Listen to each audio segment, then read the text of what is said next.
Christ est ma victoire, ma justice, ma force et mon appui. Sans un seul regret, je vivrai pour lui sans compromis. Il m'a sauvé, il m'a guéri, il m'a libéré, transformé, il m'a racheté. Comment marcher par l'esprit même quand je n'en ai pas envie? C'est le thème de ce soir. Comment marcher par le Saint-Esprit même quand je n'en ai pas envie? Pendant que je suis en train de partager ce soir, je t'invite à être très très honnête avec toi-même. Je t'invite à être vrai. Je t'invite à être vraiment vrai, honnête avec toi-même parce qu'il s'agit de ta propre vie. Et comme il serait malheureux d'être malhonnête envers soi-même, comme il serait insensé d'être faux envers soi-même. Ce sont des thèmes, ce sont des partages en face desquels il faut vraiment accepter de se mettre en face de la parole de Dieu comme un miroir, afin qu'elle puisse révéler toutes les tâches qui pourraient nous empêcher non seulement d'être sauvés, d'accomplir ce pourquoi Christ nous a envoyés sur la terre et surtout ne pas bloquer ce qu'il devait faire dans la vie des autres au travers de notre canal.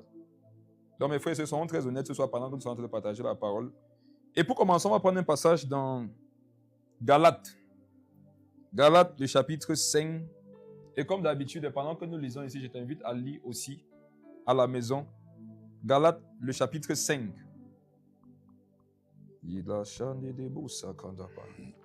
Galates, le chapitre 5, tu vas lire le verset, à partir du verset 16. Vas-y. Galates, le chapitre 5, à partir du verset 16. Likons, partageons et surtout écoutons. Oui, vas-y. Je dis donc, marchez selon l'esprit, et vous n'accomplirez pas les désirs de la chair. Car la chair a des désirs contraires à ceux de l'esprit, et l'esprit en a de contraires à ceux de la chair. Ils sont opposés entre eux, afin que vous ne fassiez point ce que vous voudriez. Si vous êtes conduits par l'esprit, vous n'êtes point sous la loi. C'est bon.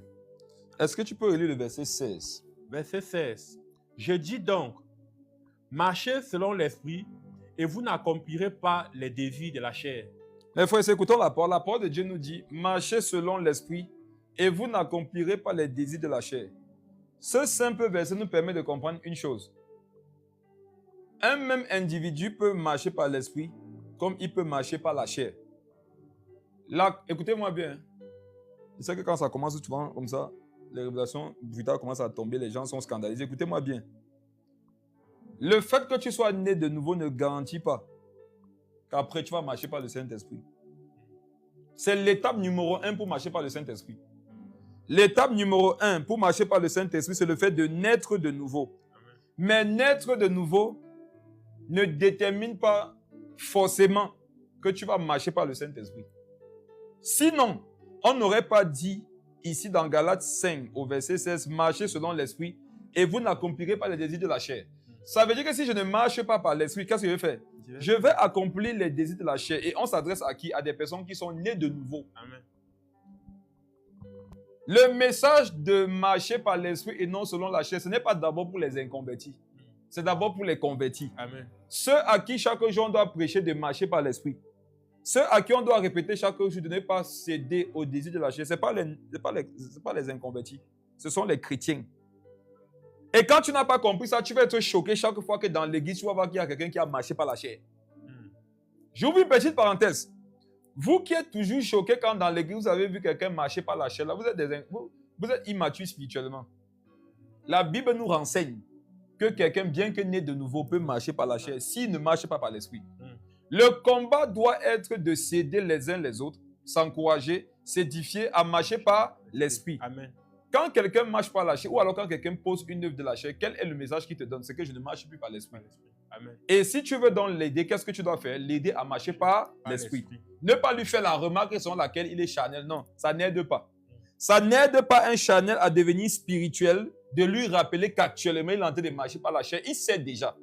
Écoutez-moi, hein, quand les gens Quand un frère, quand une soeur fait mal, il sait qu'il a mal fait. Tu n'as pas besoin de lui rappeler ça. Amen. Si tu veux l'aider, montre-lui comment bien faire. Amen. Lis le verset 17. Regardons quelque chose. Verset 17. Car la chair a des désirs contraires à ceux de l'esprit. Car la chair... A des désirs contraires à ceux de l'esprit. Bon, écoutez. Quand tu es né de nouveau... Bon, quand tu n'es pas d'abord né de nouveau, tu n'as pas le Saint-Esprit. Amen. Donc, il ne peut pas avoir de guerre entre l'esprit et la chair. Amen. C'est la raison pour laquelle vous allez remarquer. Je sens que je dois aider quelqu'un. Regardez. Vas-y, parlez. Je suis en train de voir quelqu'un ici. C'est une sœur.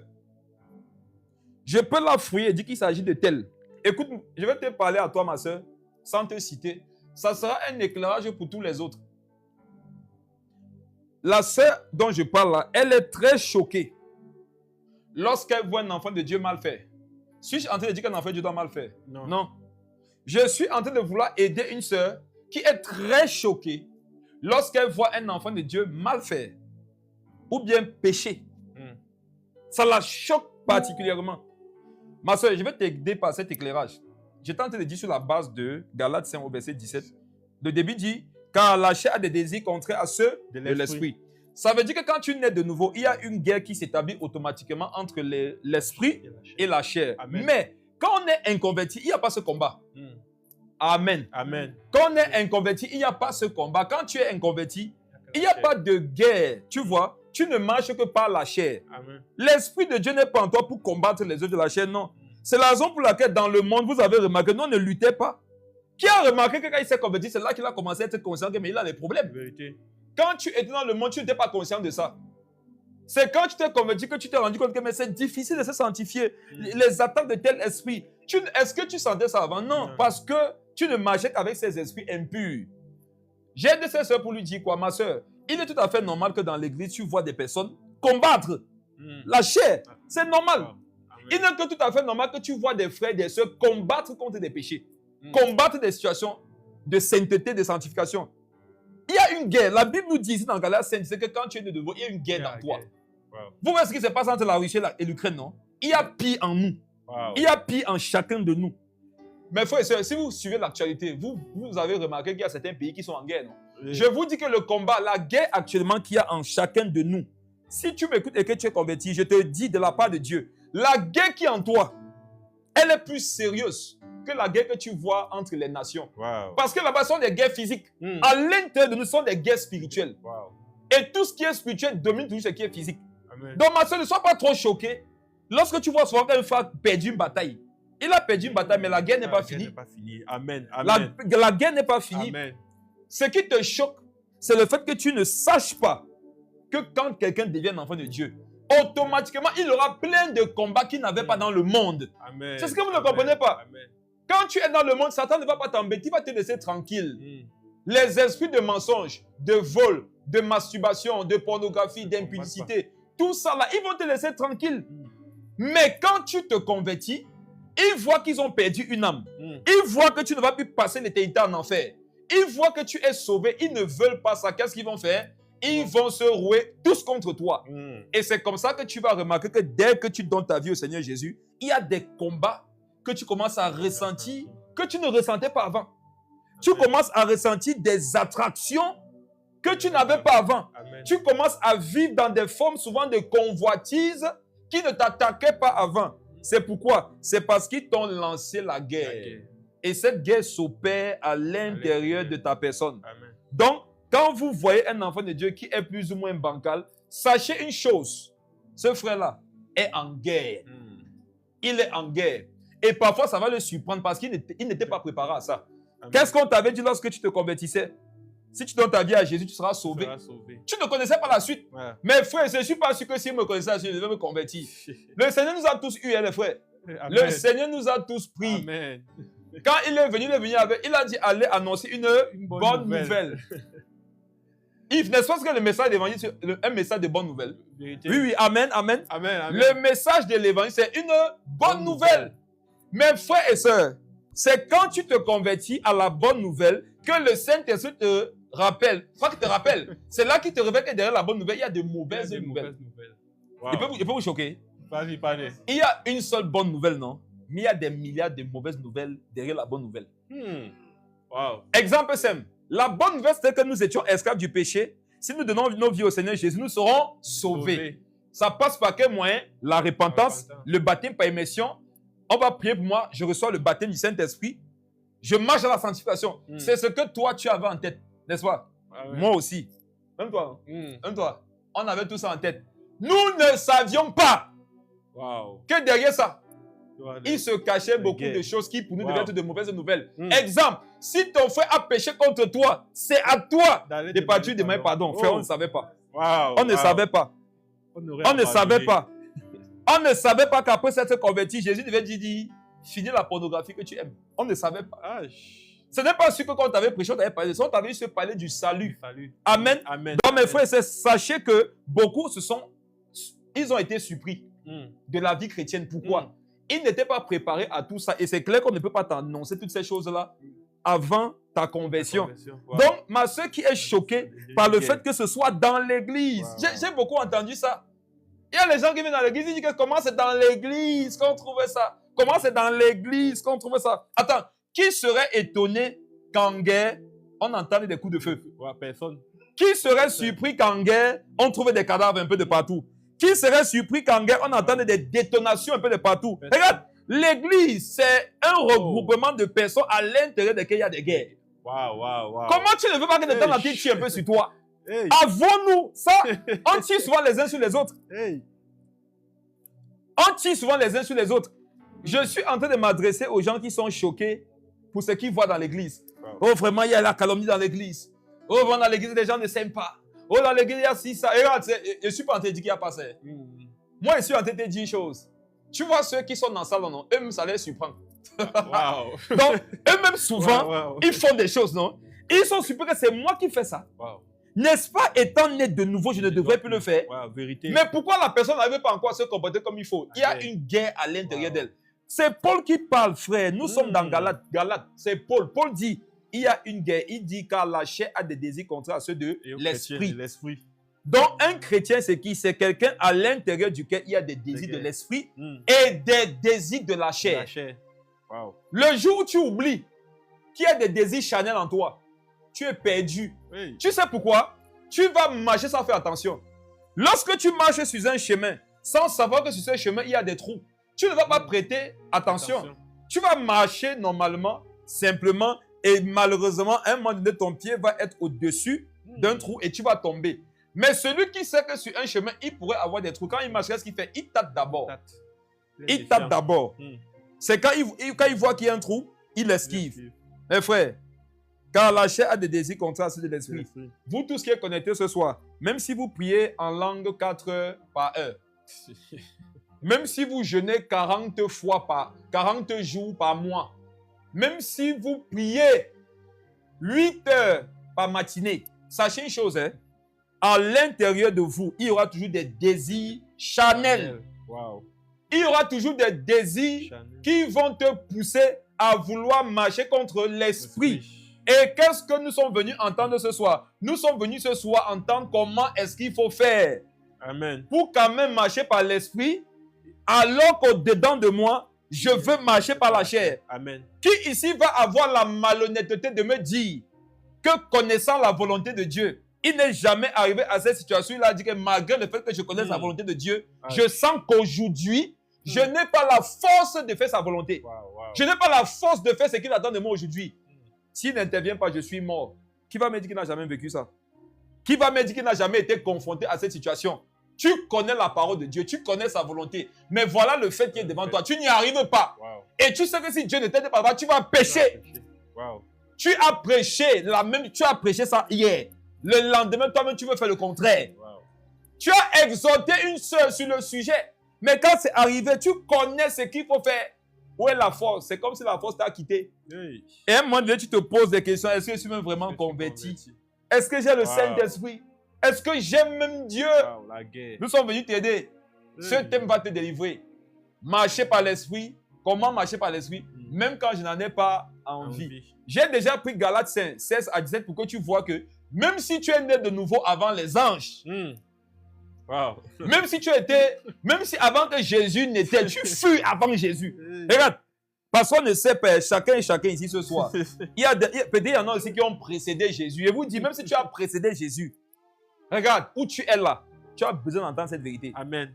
Car la chair des désirs contraires à ceux de À ceux de l'esprit. l'esprit. Les deux sont en nous, ils font une guerre. Hmm. Et il dit quoi par la suite? Et l'esprit a de contraires à ceux de la chair. Une façon de dire que non, l'esprit n'aime pas la chair n'aime pas En l'esprit. vérité. Mais Amen. les deux sont en toi. Oui. Ça veut dire que tant que tu vis, il va y avoir une inimitié entre toi. Waouh. Il y aura toujours la guerre. La mère de l'homme, c'est qu'il a de Jacob et Isaïe, c'est qu'il a. Rebecca. Chacun de nous est Rebecca. Hey. À l'intérieur duquel, non, se battent deux nations. Deux nations. Waouh.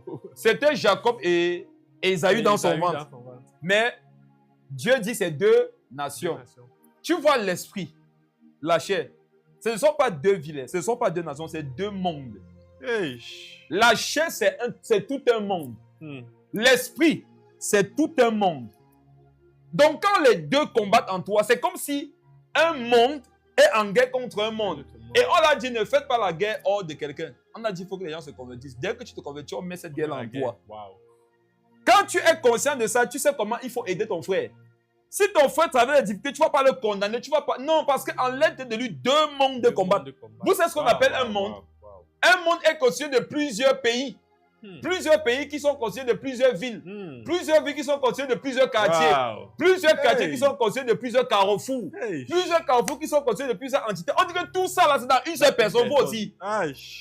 Aïe. Mais frère, quand les gens viennent me voir qui traversent des moments difficiles, qu'ils ont fauté, avant là, on n'avait pas la bonne thérapie. Aujourd'hui, j'ai compris que waouh, ce n'est pas facile, frère. Si c'est facile pour toi d'être chrétien, écris-moi ton nom en commentaire. Je vais imprimer ton prénom, je vais coller ça sur le mur de ma chambre, de l'intérieur. Et chaque jour, je vais contempler ton nom afin de marcher par le Saint-Esprit. Pour qui ici est-il évident de marcher comme Dieu veut? Écris-moi ton nom en commentaire. Frères et sœurs, ce n'est pas facile. L'esprit a des désirs contre la chair a des désirs contre l'esprit. Ils sont comment? Ils sont opposés entre eux. Ils sont opposés entre eux. Mais le verset ne précise pas toujours que c'est en nous. Mais c'est en nous. Lis la suite. Afin que vous ne fassiez point ce que vous voudriez. Est-ce que vous comprenez ça? Wow. Personne de l'esprit ni de la chair ne veut que tu fasses ce que tu veux. Wow. Je peux vous choquer un peu. Parlez, Est-ce que vous savez que hormis la volonté de l'esprit de la chair, il y a une troisième volonté? Hey. Au début, c'est comme si soit c'est la volonté de l'esprit, soit c'est la volonté de la chair. Mais la fin du verset nous révèle qu'il y a une troisième volonté à l'intérieur d'un homme. Il y a trois volontés en toi.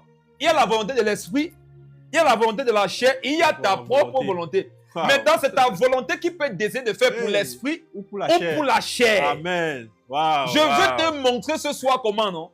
Quand la chair ne veut pas que tu fasses la volonté de l'esprit, comment tu vas quand même faire la volonté de l'esprit? Amen. Amen. C'est ça, marcher par l'esprit. Afin que, relis ça. Afin que vous ne fassiez point ce que vous voudriez. Donc, non. L'esprit et la chair sont ennemis, non? Il peut vous dire une chose. Dis-nous pas. Mais dans les deux, c'est ennemi de toi. Hey, fort. En fait, là, la chair s'oppose à toi. Même l'esprit. Même l'esprit. Je vous prouve ça facilement. Qui a remarqué souvent que non? Il va aller faire ce qui est mal. L'esprit s'oppose à lui. Pourquoi l'esprit ne fait pas directement ce que tu dois faire? N'est-ce pas que l'esprit s'oppose à toi? Regarde, je veux aller faire ce qui est mal. L'esprit s'oppose à moi. Ça veut dire qu'il y a trois personnes. Il y a trois personnes. Il y a trois personnes. Qui combattent ma volonté. Et si je veux aller faire ce que l'esprit veut, non? La chair s'oppose à moi. Oh. Donc il y a trois volontés. Parfois la chair va me dire que viens. Qui ne ressent pas ça? Parfois l'esprit aussi va te dire viens. Maintenant, quand l'un des deux t'appelle, non? Il y a un plaidoirie qui s'ouvre. Oh. La partie qui ne veut pas que tu ailles vers l'autre, son concurrent, son adversaire, va commencer à parler avec toi. Wow. L'esprit va te dire, garde-toi chasse jusqu'au mariage. La chair va dire que frère, je ne refuse pas. Hein. Tu es libre. Parce que quand je parle au cas, tu vas toujours dire que la chair. Regarde, on va ensemble analyser. T'appelles quand même. On va ensemble analyser ce que l'esprit a te dit. Regarde, tu as 25 ans. Tu as 30 ans. La fleur de l'âge. Et il dit quoi? Que tant que tu ne te maries pas, tu ne dois pas avoir de rapport. Or, est-ce que tu sais à quel âge tu vas te marier? il y a les maladies. Bon, il ne dit pas que tu ne fasses pas ce qu'il dit. Hein. Tu peux m'aider seulement aussi Hey. je veux aussi que tu, avant de prendre des autres, que tu réfléchisses quoi. Est-ce que tu es un enfant? Vrai gay. Regarde les filles qui Oh. sont autour de ton quartier, donc tu vas rester comme ça là jusqu'au mal. En tout cas, non. Moi, hein, je ne suis pas ton Dieu, mais c'est peut te conseiller. C'est Frère. pas bon. Lâche-toi, Hey. lâche-toi. Mes frères, Ça, c'est vraiment la guerre. maintenant, regardez, quand vous restez souvent comme ça, l'esprit parle, la chair parle. Pourquoi vous entendez les deux? Parce que vous n'êtes pas les deux. Pourquoi souvent les deux te parlent au même moment? Tu sens qu'il y a une guerre dans ton esprit. Vous pensez que vous vivez ça seul? On va s'aider. Tu es comme ça, les deux parlent dans ton esprit. Il y a quelqu'un en face qui est en train de t'énerver. Il y a une voix qui te dit gifle-le. Il va te respecter. Il y a une voix qui te dit que ne fais pas ça, pardonne-lui. Wow. Les deux ne sont, en fait, les deux sont internes, ils sont externes en même temps. Qu'est-ce qui se passe maintenant? Quelqu'un devrait dire que, ok, la troisième entité là, est-ce qu'elle ne peut pas simplement avoir une identité simple? Parce que c'est ce que les mondains nous disent. Hein. Si Dieu est Dieu, pourquoi il y a le mal? Il devait faire le mal, il devait faire que l'homme fasse seulement le bien. Ce n'est pas possible.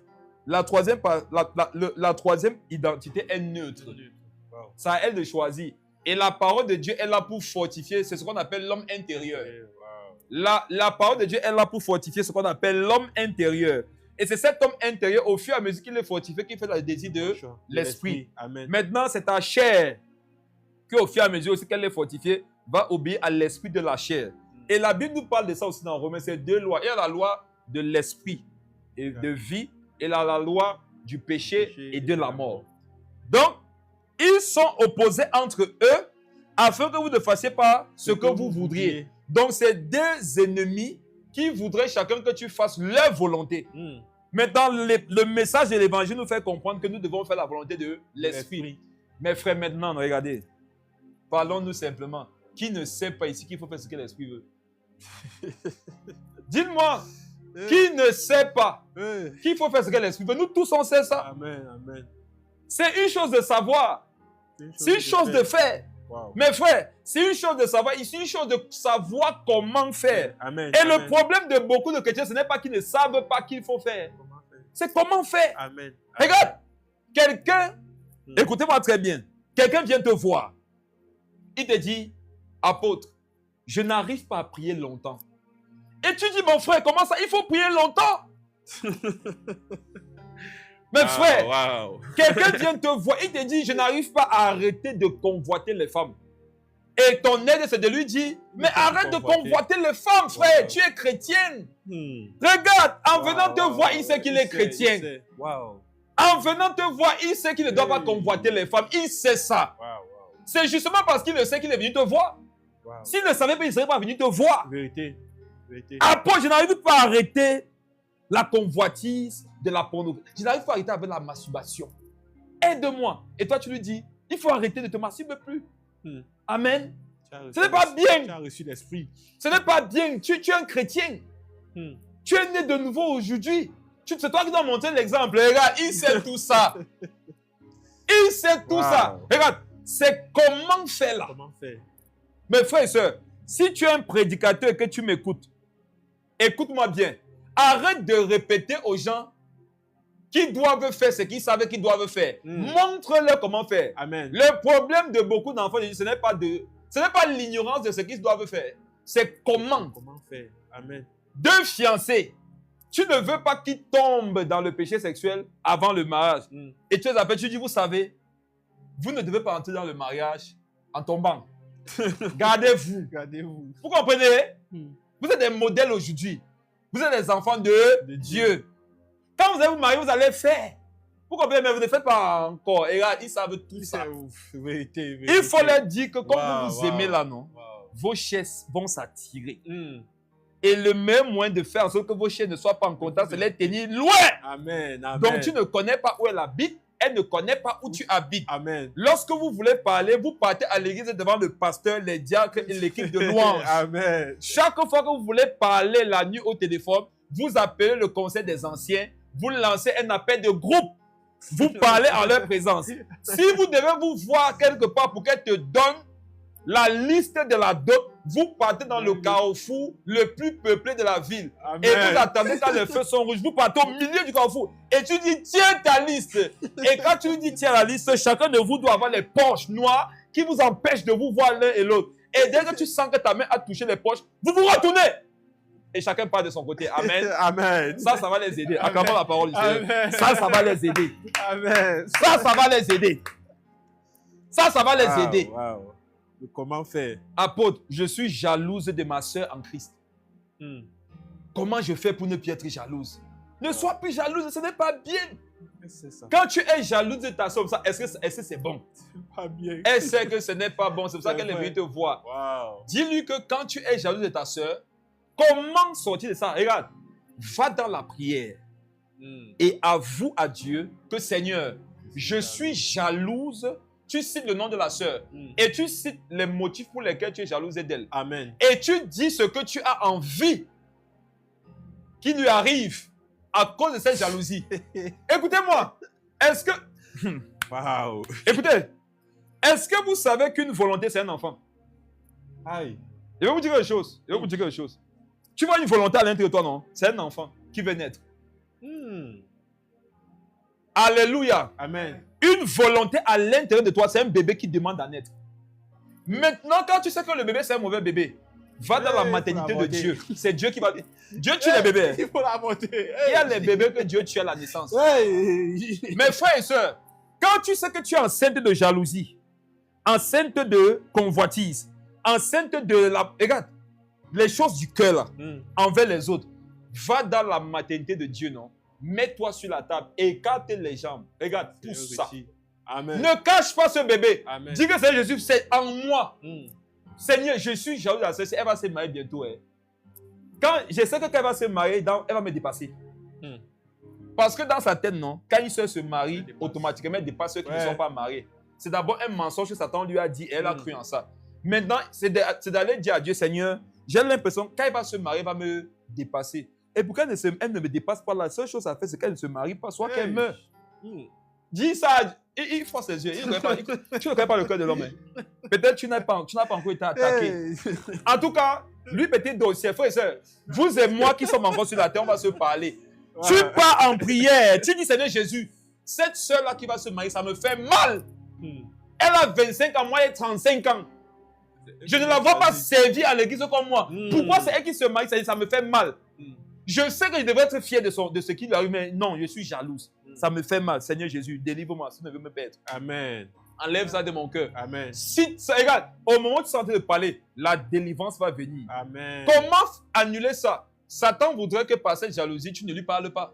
C'est là alors que tu dois forcer à beaucoup parler avec elle. Amen. Satan voudrait que par cette jalousie, tu n'ailles pas à son mariage, tu ne participes à rien. C'est là alors qu'il faudra cotiser. C'est là qu'il faudra aller servir là-bas.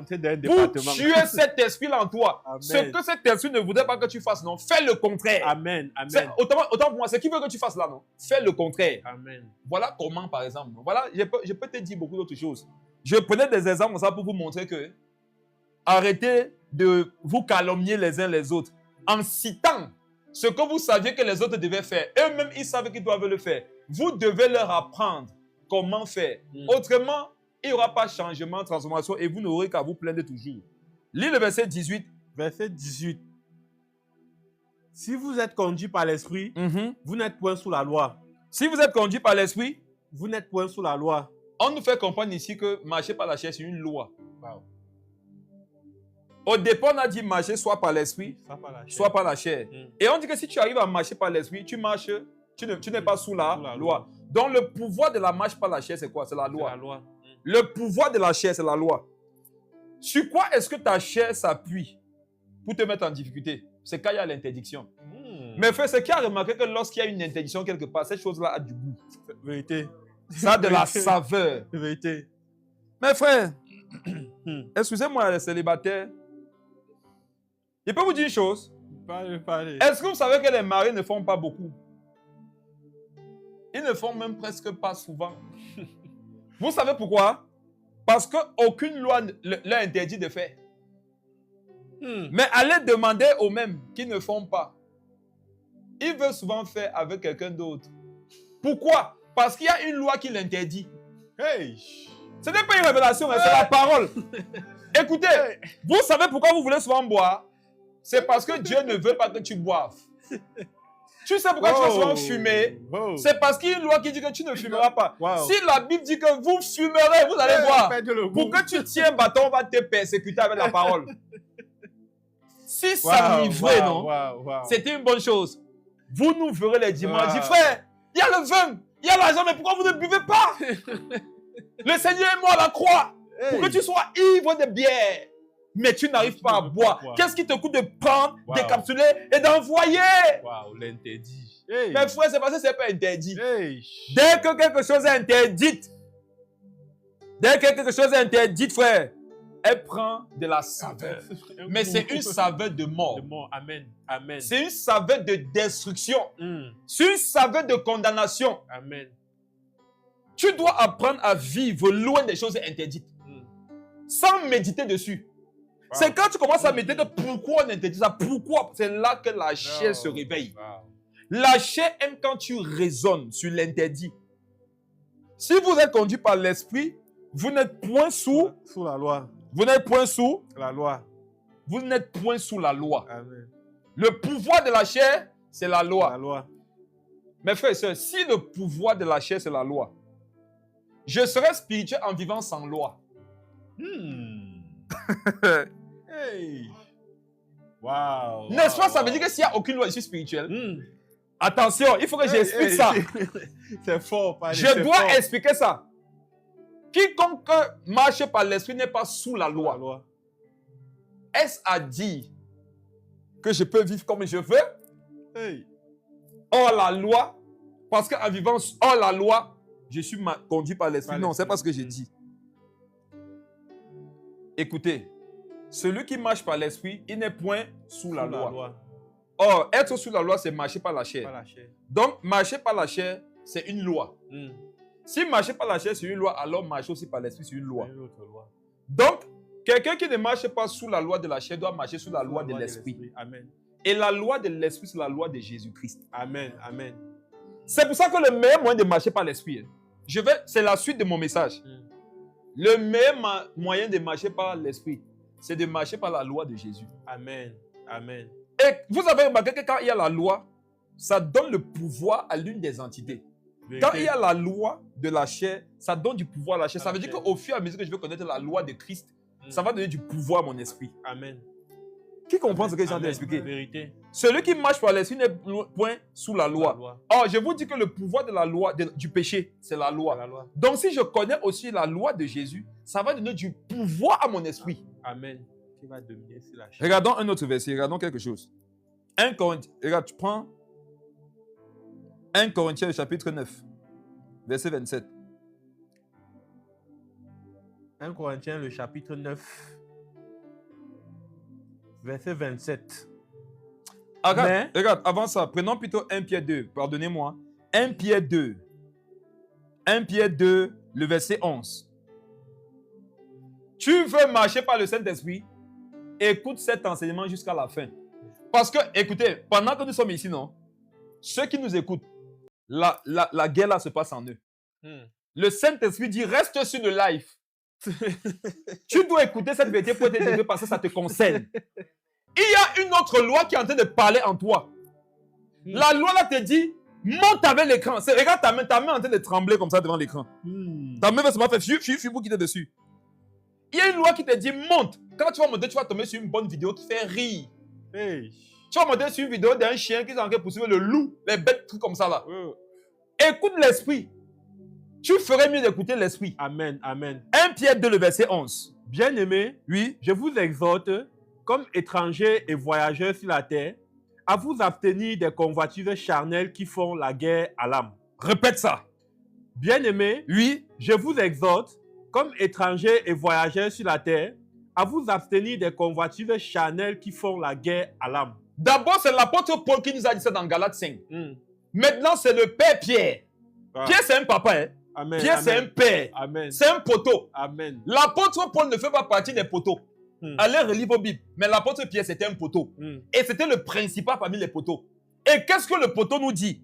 Il nous dit de nous abstenir. Pourquoi? Parce que les convoitises charnelles font comment? La guerre. Alors, Donc, il vient nous confirmer qu'à l'intérieur de nous, il y a quoi? Il y a une guerre. Mes frères et sœurs, ne méprisez jamais les combats des enfants de Dieu. Ne méprisez jamais le combat d'un frère. Regarde, tu peux déjà avoir eu la victoire sur ce type de combat-là. Si un frère vient te dire que lui combat encore dans tel domaine, ne le méprise pas. Amen. Amen. Ne le méprise pas comme si toi, quand tu avais bataillé là-bas, quand tu avais fait la guerre là-bas, ça avait été trop facile pour toi. Mes frères et sœurs, faisons attention. Quand tu sais que dans tel domaine, Dieu m'a déjà donné la victoire, ne sois pas choqué quand tu vois un frère qui n'a pas encore la victoire là-bas. Amen. Comment est-ce que tu avais fait pour avoir la victoire là-bas? C'est ce que tu dois lui enseigner. Amen. Au lieu de le condamner, Amen. au lieu de lui faire les remarques, au lieu de lui rappeler ce qu'il sait déjà, montre-lui comment batailler. Amen. Parce que l'apôtre Pierre dit que c'est une guerre. Et l'apôtre Pierre ne peut pas nous dire que c'est une guerre pour venir nous combattre après. Ça sera pour nous aider à combattre. Amen. Ça sera pour nous aider à comment faire la guerre. Amen. Pour avoir la victoire. Amen. Ce soir, nous sommes un peu comme l'apôtre Pierre, qui sait que vous, enfants de Dieu, vous avez des combats à l'intérieur de vous. De marcher par l'esprit ou alors de marcher par la chair. Et on vient avec une connaissance, avec une notion, avec des profondeurs, avec des éclairages et des lumières pour que tu puisses marcher par le Saint-Esprit, même si ta chair ne veut pas. Amen. Je veux que tu vois bien ça.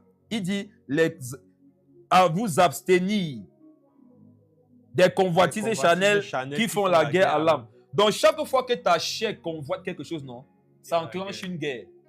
Une guerre est enclenchée. Quand tu es un frère, tu marches en route, une fille est mal habillée. Hein? Habillez-vous aussi bien. C'est même quoi avec vous? Non? Regardez, habillez-vous bien. C'est même vous. Regardez, non, les gens se battent quand même à chercher Dieu. Même à un moment donné, on bloque leur élan. Quand toi, tu prends le collant, tu sors avec... Comment tu ne vas pas tuer 90 hommes de Dieu sur 100 qui étaient dehors? Dès qu'ils te voient, il y a une guerre qui est enclenchée. La guerre dans les pensées. La guerre dans la chair. La guerre dans les projets. La guerre au Cameroun. La guerre au Gabon. Ça enclenche la guerre dans le monde. Vous savez pourquoi le monde va mal? C'est parce qu'il y a la guerre du péché. C'est parce qu'il y a la guerre des convoitises mondaines. Le monde va mal parce qu'il y a une convoitise qui est là. La convoitise d'agir par la chair. Un frère marche là, voilà, elle est en collant. Regarde, il y a une guerre qui lui dit, mon gars, tu vas guetter. La chair lui dit que tu ne guettes pas, ne continue pas. C'est pour ça que souvent, on voit souvent les gens au carrefour, ils sont arrêtés, ils ne font rien. Ils sont en train de batailler. Regarde, il y a une guerre qui se passe. Tu n'entends pas seulement les bruits. Les guerres de l'esprit sont très silencieuses. Le gars est là comme ça au carrefour. Il y en a. Il est là chez lui. Il a la connexion Internet. Il a le téléphone. Il y a une pensée qui lui dit, va taper un site pornographique. Est-ce que toi et moi on voit ça? Non. Mais on fait entre dans le frère. Il y a une guerre. Il dit la guerre là. C'est pire que la deuxième guerre mondiale. Il y a une lutte à l'intérieur de lui. Comment ne pas obéir à la voix de la chair? Finissons pour illustrer encore cette vérité avec Jérémie 48, le verset 10. Jérémie 48, le verset 10.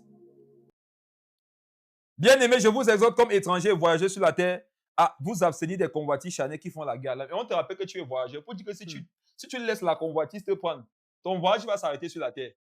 Ton voyage est censé finir au ciel. Mais si sur la terre, tu laisses la chair te prendre, tu ne finiras pas le voyage.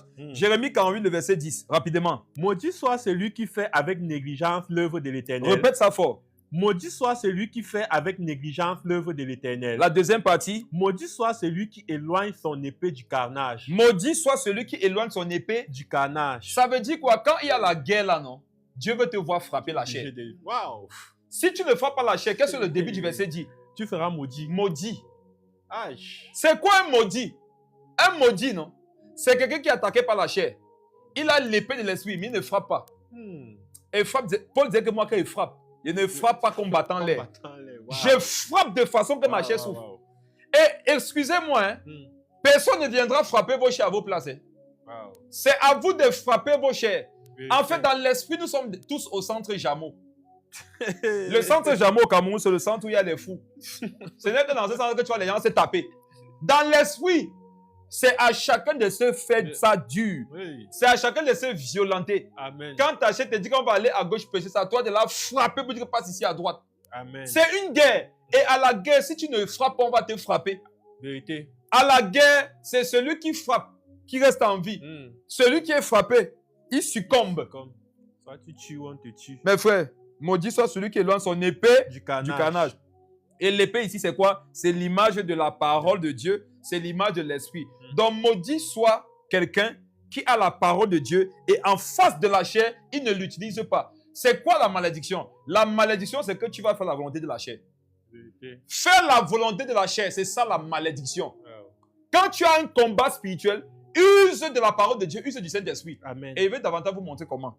Maintenant, allons prendre un verset. 1 Corinthiens, le chapitre 9, le verset 27. 1 Corinthiens 9, le verset 27. Mes frères, ça n'épargne personne. Hein. Les prédicateurs sont dedans. Les chantres sont dedans. Les fondateurs des ministères sont dedans. Wow. Les convertis depuis 1960. Non, il y a même avant 60. Les convertis depuis 1914. Donc, quand la guerre mondiale éclate, on dit qu'ils étaient convertis. Ils sont dedans. Même vieux, ils sont dedans. Et je peux vous dire une autre chose. La guerre là ne regarde pas la guerre là ne regarde pas où tu es. La guerre de l'esprit contre la chair ne demande pas où tu es. Soit à l'église, soit à la maison. Ça va te faire ça dur. Même à l'église. Mais frère, parfois tu prêches comme ça t'en dit que tu te rappelles de tes films pornographiques que tu avais vus. Parfois tu as le micro, les chantres de l'éternel. Faites-vous ça. Confirmez en commentaire que je dis la vérité, que je ne suis pas devenu fou. Wow. On peut croire que j'ai bu avant de venir à cela. Je n'ai pas bu. J'ai bu le jus de fruits. Mes frères et sœurs, tu es un chantre. Tu as le micro. Et quand tu dis comme l'eau, oh, les gens tombent sous l'onction. Couvre le fond des mers. Oh Seigneur, répands ta gloire sur nous. En fait, quand tu sors ça, la gloire de Dieu tombe dans la pièce. Amen. Nous, on croit qu'à ton niveau, tout se passe bien. Et pourtant, ça a enclenché une guerre. Laquelle guerre? La chair t'a dit, regarde comment tu es oint, Franklin. La chair va te dire, tu n'as pas remarqué, Alphonse, qu'avant que tu ne prennes le micro, ça dormait. Mais depuis que tu as pris le micro, il y a une telle présence du Saint-Esprit. Vous jouez avec la chair va vous montrer. Je vois dans une vision quelqu'un, il a les poings lâchés, il court à l'église.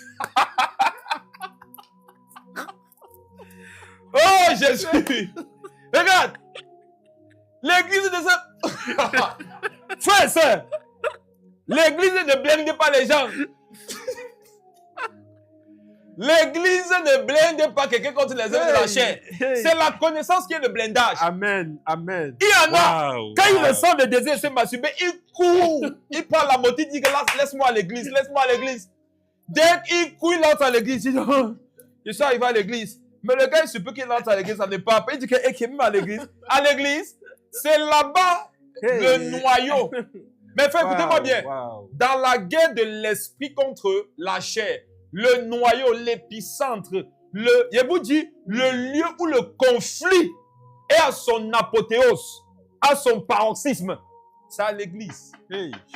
C'est à l'église. Arrêtez avec vos affaires que même à l'église. Oui, même à l'église. Pourquoi? Parce que c'est là-bas que Satan vient attaquer avec ses démons. Vous voulez venir dans un terrain où il y a un combat et voir le sol plat? Pas du tout. Vous voulez venir dans un immeuble où il y a la guerre et voir toutes les fenêtres bien construites? Les vitres, aucune n'est cassée. Vous voulez aller dans un lac où il y a beaucoup de péchés et ne pas voir des poissons perdre la vie? Branda la kabashata la babo sita la da la baba. Ori abala katala da basita la kanele de bashita la da la bo suta katala da da ba de shete. Branda la kadala bo sita la kapa. Continuons. 1 Corinthiens. Non. Continuons avec la sœur, la chantre. Amen. Parce que la chantre est connectée. Quand j'ai commencé à parler de ça, j'ai senti dans son cœur. Elle a dit, apôtre, pousse là-bas. Aide-moi, apôtre. J'ai besoin d'entendre ça. Écoutez-moi très bien. Écoutez-moi très bien. Amen. La sœur là, non? Quand elle chante mal, il y aura la guerre. La chèvre va lui dire que regarde, tu as mal chanté. Tel est meilleur que toi. Tu as pollué l'atmosphère. Au lieu de venir plutôt embellir les choses. Si elle chante bien, la chèvre va quand même toujours parler. C'est aussi comme ça. Regardez, si vous avez remarqué que quand vous faites bien, quand vous faites mal, les gens ne cessent de parler. Sachez qu'ils sont simplement conduits par la chair. Ils ont besoin d'aide. Ils n'ont pas besoin que vous les condamniez. Ils sont en guerre, ils ne savent pas combattre. Regarde. des hommes de Dieu sont invités à un programme. Chacun doit prêcher. Le séminaire va durer 4 jours. 4 jours, les 4 prédicateurs vont prêcher chacun un message chaque jour du programme. Et quand tu les vois au premier banc, ils semblent très humbles, tous. Ils semblent être très ouins. Je ne dis pas qu'ils ne le sont pas, ils sont ouins, oui. Ils sont des hommes de prière. Ils sont propres, sanctifiés, tout ça. Mais quand le premier prédicateur monte, tous doivent prêcher sur le même thème, non? Le thème, c'est la puissance du sang de Jésus. Et on a invité l'apôtre Matthieu, Marc, Luc et Jean. Les 4 apôtres sont là. Amen. Les 4 pasteurs doivent prêcher. Quand le pasteur Matthieu monte à la chaire et qu'il ouvre le sujet, le pasteur Marc dit que j'espère que dans ces versets, il ne va pas toucher mes versets. Parce qu'en ce moment, il y a mes versets, il y a ses versets. Wow. Et quand il va prendre les versets du pasteur Marc, le pasteur Marc dit que j'espère que malgré le fait qu'il a pris mes versets, il ne va pas donner mes éclairages. Hey. Et quand le pasteur Matthieu commence à développer tous les rémas que le pasteur Marc avait prévu de donner, le pasteur Marc dit que je suis mort. Hey. Au lieu d'être en train de prier pour que le Seigneur Jésus se glorifie là-bas devant, Wow. il est en train de le combattre. Pourquoi? Parce qu'à l'intérieur de lui, il y a une guerre. À l'intérieur de lui, il y a une guerre qu'il n'arrive pas à gérer. Mais frère, c'est moi j'ai vu ça. De grands chantres à l'international. On est là, il y a un chantre devant qui j'ai vu ça de mes propres yeux. On invite des chantres. Un chantre est en train de conduire l'adoration dans la loi. Les autres sont sur leur téléphone. Ils manipulent leur téléphone. Tu ne les sens pas présents dans ce qui se passe. Tels des ouins, mais des ouins bien orgueilleux aussi. En fait, ils ont 2 huiles. Des huiles de grands chantres et des huiles d'orgueilleux. Et je les observais. Quelqu'un va dire que pourquoi tu n'adorais pas? J'adore en observant. Tu ne sais pas que souvent qu'on adore en observant. Même quand je prêche, je ne t'observe pas. Quand toi, souvent, tu écoutes la prédication, tu ne m'observes pas. Il n'y a pas de Michaud qui se passe dans ta tête à la fois. L'un d'entre eux ou l'une d'entre eux monte à son tour et il dit, est-ce qu'on peut se disposer tous dans la présence du Seigneur? J'ai déjà montré que toi aussi, tu étais disposé quand l'autre chantait. Pourquoi donc, quand l'autre était en train d'adorer là-bas, ça ne te concernait pas? Tu n'étais pas aussi une brebis du Seigneur? Quand tu es chanteur là, tu n'es plus brebis du Seigneur. Tu es devenu l'assistante personnelle ou l'assistant personnel du Seigneur Jésus. On va voir comment il pourrait les chanter. Moi, monsieur, il chante. Je vois quelque chose comme l'eau. Moi, monsieur, il chante. Amen, amen. Ce n'est plus une affaire contre un. Écoutez-moi. Amen. La personne dit, hey, gars, on va tous lever les mains vers le ciel. Tout à l'heure, tu es même manipulé ton téléphone. Pourquoi nous, on va lever nos mains vers le ciel? Hey. On comprend simplement que toi, tu es venu avec un esprit de supériorité. C'est pour ça que quand les autres sont en train de diriger, tu ne te sens pas concerné. Tu es trop au-dessus de ce que lui, il fait là-bas. Tu es trop au-dessus de l'esprit qui l'anime. Comme toi, l'esprit qui t'anime, c'est lui qui est l'esprit de Dieu. Nous tous, on doit se soumettre à toi. Oh, je prie pour vous que vous changiez. Amen. Tout ça, non, c'est la guerre. Vérité. Tout ça, c'est une guerre. C'est juste qu'il faudrait que pendant que tel adore, oui, que Dieu soit là. Et parfois, ils font de fausses prières hypocrites dans leur cœur. Seigneur Jésus dirige ce moment. Alors que quand il dit que Seigneur Jésus dirige ce moment, c'est une façon de dire que Seigneur Jésus dirige ce moment, mais quand moi, j'aurai le micro. Tant que les autres ont le micro, que ce soit le fait de chauffer la salle pour que j'arrive. Écoutez-moi, non. Vous pouvez dire que j'exagère, il n'y a pas de problème. Moi, je sais que la chair parle à n'importe qui. Et pendant que je parle comme ça, si les gens sont ici, se sentent conseillés, ils savent que c'est Dieu que je parle. Quand tu montes maintenant, tu veux pousser, tu veux forcer la gloire. Il faut que dès que tu montes, on sent que quand tu es monté, les choses ont changé. Regarde, les gens peuvent savoir que lorsque tu es monté, les choses ont changé. Mais Dieu aura aussi vu que ton cœur a changé. Les gens verront que quand tu es monté, l'atmosphère a changé. Mais Dieu aura aussi vu que ton cœur a changé. Il n'était pas comme ça avant. Mais frère, c'est la Bible dit que c'est quoi? C'est une guerre. Personne ne va me dire qu'il n'est pas dans cette guerre. Homme de Dieu, Dieu s'est puissamment glorifié par toi. Oh, gloire au Seigneur, c'était pas moi. Mais pendant qu'il dit ça, il y a quand même une guerre. Au fond de lui, la chair lui dit que mais c'est quand même aussi un peu grâce à toi. Soyons d'accord que si tu n'avais pas aussi jeûné 40 jours. Bon, regarde, tu dis que ce n'est pas aussi grâce à toi. Pourquoi quand c'est elle qui fait ça, les gens ne tombent pas? Avant toi, l'autre a tendu la main. Donc, qu'est-ce que tu as vu? Qu'est-ce qui s'est passé? Parce que tu sais que c'est quand les gens tombent que ça s'est passé, non? Satan va vous dire ça, c'est quand les gens tombent que quelque chose s'est passé. Alors que parfois, les gens ne sont pas tombés quand l'autre était là parce qu'ils sont spirituels. Et l'autre agissait par l'esprit. Parfois, toi, tu vas venir, les gens vont tomber parce que c'est la chair qui tombe, parce que toi, tu es charnel. Vous avez souvent fait tomber les gens parce que vous êtes charnel. Et parfois, les gens ne sont pas tombés vis-à-vis de l'onction de ceux qui vous ont précédé parce qu'ils étaient spirituels. Calmons-nous, frère. Ça ne laisse personne. Que chacun ici se mette en face de ces miroirs et reconnaisse que Seigneur Jésus, j'ai besoin d'aide. Amen. Je marche par la chair. Et je veux que tu me délivres de ça. Je sais que je ne dois pas, mais je me retrouve toujours à le faire. Père, donne-moi la victoire. Amen. Amen. Apprends-moi à combattre par le Saint-Esprit. Montre-moi les méthodes. Amen. Je ne veux plus me repentir tous les jours pour les mêmes choses. Amen. Amen. Ils sont ici. Écoutez ce que Paul dit, 1 Corinthiens 9, verset 27. Mais je traite durement mon corps. Qui? Moi. Qui? Lui là, c'est qui? Lui, Paul. Paul. J'ai dit, frère, si Paul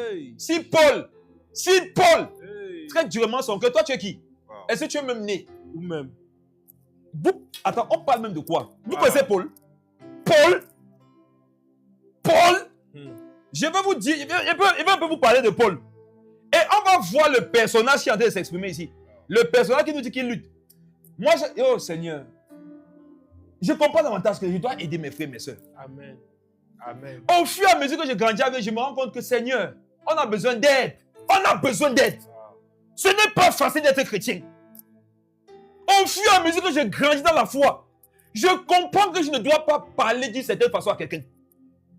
Je ne dois pas établir quelqu'un comme étant celui qui n'a rien compris. Frère, cette guerre est sérieuse. Amen. Et la personne n'est pas en guerre envers une, deux, trois entités démoniaques. La personne est en guerre avec tout le royaume des ténèbres.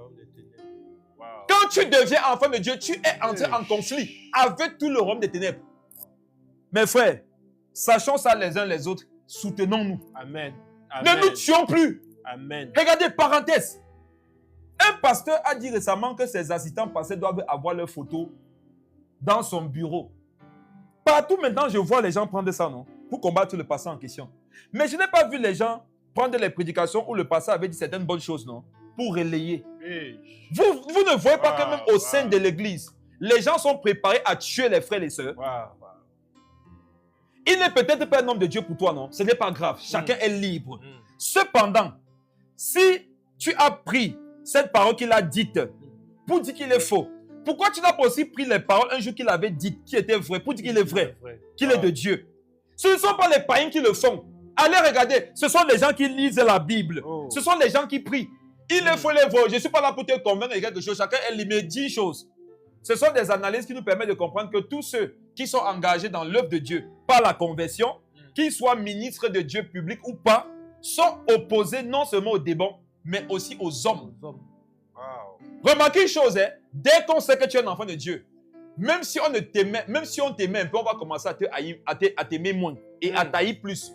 Remarquez que le fait d'être enfant de Dieu, ça vous met automatiquement dans des conflits et des difficultés que ceux qui ne sont pas en Christ n'ont pas ou alors ne sont pas. Paul, qui est Paul? Regardez. Un jour, Paul a dit qu'il a travaillé plus que tous les apôtres. Hey. J'explique ce que ça veut dire. Mes frères et sœurs, qui a lu la Bible et a écouté Paul dire que j'ai travaillé plus que tous les autres apôtres? Ça veut dire quoi? Il n'est pas en train de dire qu'il a travaillé plus que Pierre. Il n'est pas en train de dire qu'il a travaillé plus que Luc, plus que Marc. Il est en train de dire que le travail que tous ont fait, moi seul, j'ai fait plus que tout ça. Paul a dit que j'ai travaillé plus que tous. Eux tous, c'est un ensemble. Il dit que j'ai travaillé plus que l'ensemble. Vous voyez ce que tous les 12 apôtres ont fait. Paul a fait plus que. Presque tout le Nouveau Testament qui est écrit. C'est l'apôtre Paul. Qui a été missionnaire évangéliste, c'est plus que l'apôtre Paul. Jusqu'à aujourd'hui, qui a fait plus que Paul? Personne. Qui a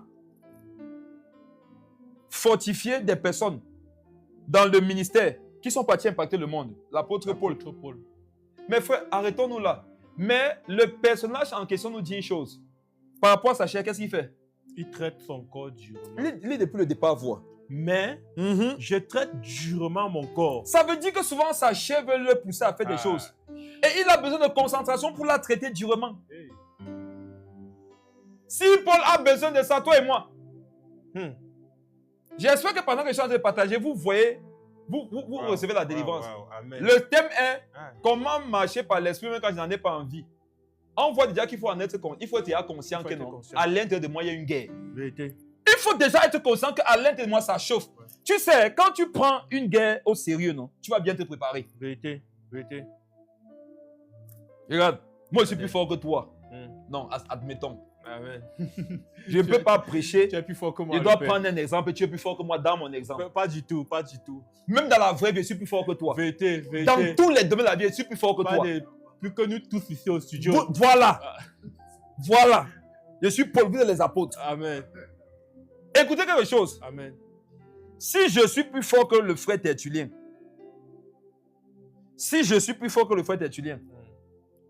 et toi, tu dois affronter le frère Tertullien un jour et moi m'affronter un autre jour.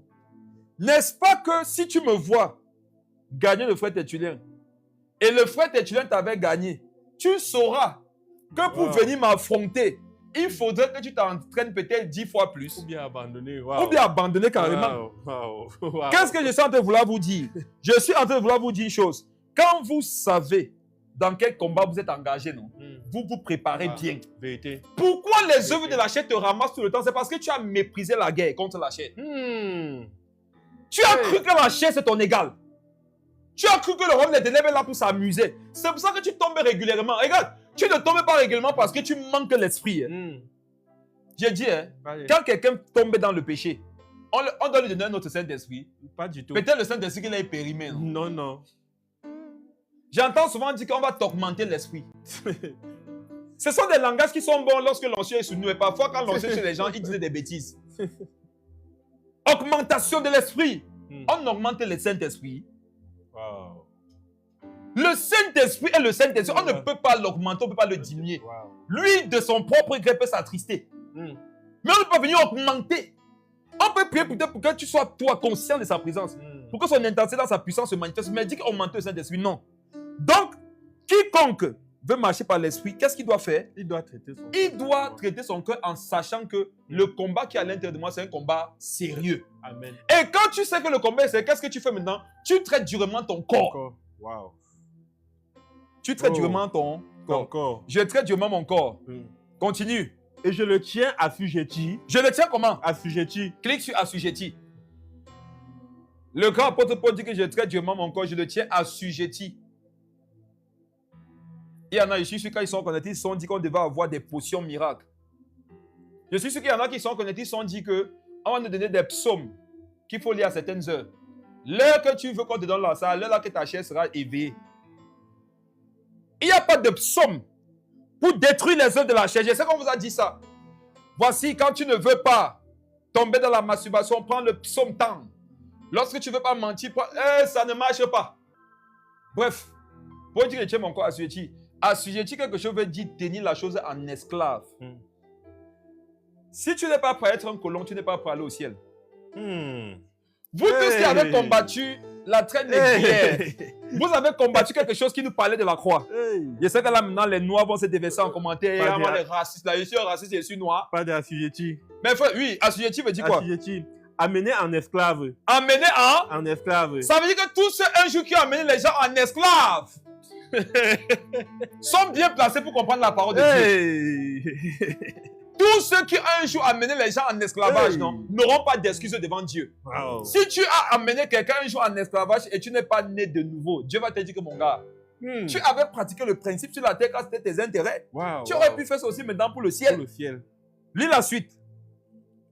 Déclarer quelqu'un son esclave. Déclarer quelqu'un son esclave. Faire un esclave. Faire un esclave. Et le traiter en esclave. Le traiter en esclave. Mes frères, nous devons être impitoyables avec la chair. Entre parenthèses, sévèrement. Sévèrement.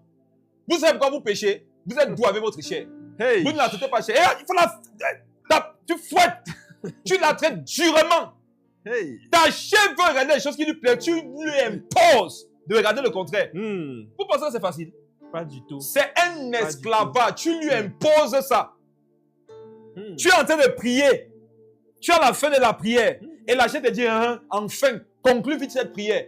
Dis à ta chair, parce que tu as parlé, alors que j'étais sur le point de conclure ma prière, je vais encore prier 30 minutes. Amen. Hey. C'est toi qui vas souffrir. Vérité. Mais tu sais que c'est le protocole.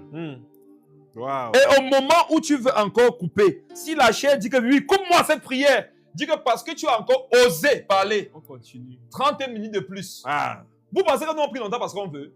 On prie longtemps parce qu'on veut rester spirituel. Wow, wow, wow. Tente de t'amuser un seul jour. Tu perds la consécration depuis des années. Hey. Voilà ce qui me fait mal. Hey. La chair est capable d'avaler ta vie de consécration depuis des années. En un seul jour, en une seule minute. Wow. Mais frère, quand tu disciplines la chair, ça fait mal. Vérité. Et c'est une douleur dans laquelle tu dois apprendre à vivre. Regarde, non? Allez.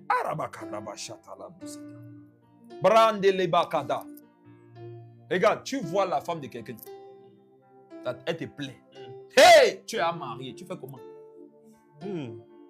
Tu es assis. Non, causons, je vais parler aux chrétiens ce soir. Hey. Arrêtez de vous flatter. Arrêtez de vous flatter. Arrêtez de mentir aux gens. Tu peux te marier, non? Hein? Pas de oui. Tu vois la femme de quelqu'un, non? Tu dis que si c'était celle-ci, ma femme. Hey. Regarde, non, elle ne peut plus être ta femme. Tu fais comment? Tu vas seulement lutter, non? Tu luttes. Mon frère, c'est la guerre. Je passe par là pour consoler quelqu'un. Je veux consoler quelqu'un. Toi qui vis et qui souffres de ne pas faire, de ne pas avoir, ou de ne pas être où tu aimerais être à cause de la parole de Dieu. Tu n'es pas un mauvais chrétien, tu es un bon chrétien. Amen. Amen. C'est parce que tu es un bon chrétien que tu luttes pour être où Dieu veut que tu sois. Amen. C'est parce que tu es un bon disciple que malgré le fait que tu aimerais, tu ne fais pas. Ne vois pas le fait de lutter comme étant le fait que vraiment ça ne coule pas chez moi. Quand je regarde les apôtres là, ça coule chez eux. Oh, Jesus. Tu vas faire parler en anglais. Jesus. Oh, Jesus. Tu vas faire parler en anglais. C'est facile pour qui? Jesus Christ. Demandez à mes frères et sœurs ici, quand ils parlent en anglais, ça m'a touché. C'est facile pour qui? Que elle là, ils dorment seulement avec Dieu. Le matin, le matin quand ils doivent se brocher, ils prennent la brosse à dents, c'est un ange qui appuie la pâte dentifrice dessus. Dès qu'il fait se brosser, c'est un autre ange qui lui donne de l'eau avec le gobelet avec de l'eau. Il rince sa gorge. Pardon, laisse-moi te donner une révélation. Chaque fois que tu te consacres, ta chair se consacre 2 fois plus. Et t'impose donc à chercher un niveau de consécration par l'esprit supérieur. Autrement, ta marche chrétienne s'arrête. Marcher par l'esprit, c'est être condamné à chaque jour. Aller un peu plus en hauteur. Amen. Mais il faut écouter-moi très bien. La chair se consacre. Chaque jour, ta chair monte un peu plus en dimension. Et si toi, tu fais l'erreur de descendre, elle va te dominer cash. Le même jour. Ils ont ici, Satan les fatigue. Que c'est seulement toi qui vis tel combat. C'est seulement toi qui vis ça. Tu sais ce que les autres vivent. Tu sais. Il peut leur parler même. Parle pas de. Non, il peut énerver. Parle-nous. Et là, vous m'énervez. Il veut vous dire quelque chose. Je sens une seule là-bas derrière qui est en train de dire que c'est seulement pour nous encourager. C'est pour encourager qui? C'est pour encourager qui? Quand tu regardes mon visage, je suis vite encouragé. Je suis venu te prêcher comme un homme qui lui-même, non, est victime de cette guerre. Et qui chaque jour lutte. Je ne te permets pas de me dire que c'est facile pour moi. Tu n'en as pas le droit. Facile pour personne. Mais frère, c'est un jour. Un homme de Dieu est parti prier pour un bébé. Bébé, c'est une fille. Dès qu'il a pris le bébé, c'est lui qui devait consacrer le bébé à l'Éternel. Parce qu'il est le man of God. Jesus. Oui, par le Saint-Esprit pour consacrer les enfants des gens. Sauf que, comme la chair ne respecte rien, non? Aucun lieu, ni personne. Quand l'homme de Dieu prend l'enfant, c'est une fille, non? La chair lui a dit, et si tu la sodomisais? Hey! Le pasteur a remis l'enfant, il n'a pas fait la prière. On lui a dit, pasteur, pourquoi tu ne pries? Il dit que je ne prie plus. Il est devenu nerveux. Pasteur, pourquoi tu ne pries plus? Il dit, je ne prie plus. Wow. Je suis libre, non? Qu'est-ce qu'il est passé? C'est souvent doux. Qu'est-ce qu'il est énervé? Hey. Mes frères et sœurs, après, il a avoué à ses assistants que dès qu'il a porté le bébé, un esprit de, voilà, de sodomie lui a parlé. Wow. Le feu prophète Séverin Kakou disait que quand tu fais une délivrance sur une femme, tu peux être attaqué par un esprit d'impudicité. Quand c'est comme ça, éloigne-toi. Les prédicateurs sont ici, m'écoutent. Vous êtes mes enfants dans la foi. Amen. Vous voyez comment il fait les délivrances ici à l'église. Amen. Vous me voyez toucher les femmes. Pas du tout. Vous me voyez toucher les femmes. Non. Mais j'ai l'onction, je dois les délivrer, non? Maman, si c'était que pas de toucher, non, elle va qu'aller en enfer. Elle va que rester possédée, non? Donc, ces démons vont me augmenter. Si c'est sur moi, donc, si la délivrance devait se passer que par le toucher, maman, possède. Je parle aux esprits qui te possèdent. Restez avec votre soeur. Restez avec votre soeur, vous. Quoi? Wow. Mes frères, j'ai prié à l'époque pour la délivrance d'une cousine. Je confesse. On est vers les années 2013. Au nom de Jésus, sors! Sors! Le moi, ne sors pas. Sors au nom de Jésus, j'ai l'autorité sur toi. Jésus est mort pour elle. Quand la chair t'a pas encore tapé, tu crois que tu es honte. Vous qui vous sentez, voilà, il y a une petite œuvre de la chair qui vous guette quelque part dans un carrefour. Je sens comment j'ai l'onction, non? Mes frères, je vous dis ce qu'elle a vécu. À un moment donné, elle était en face de moi, elle s'est directement couchée sur elle et écarté ses jambes comme ça là. Ma cousine, elle s'est couchée sur elle et écarté les jambes. Frère, c'est ce jour que j'ai su que si tu arrives à dire à un esprit, sors au nom de Jésus, c'est pas le Saint-Esprit. Amen. Pourquoi? Amen. Je n'arrivais plus à dire sors. Hey. Automatiquement, une guerre a commencé. Hey. Je vois ou je ne vois plus. Je prie ou je ne prie plus. Je chasse, fini. Ou je ne chasse plus. Je sors de la chambre ou je ne reste. sors pas. Hey.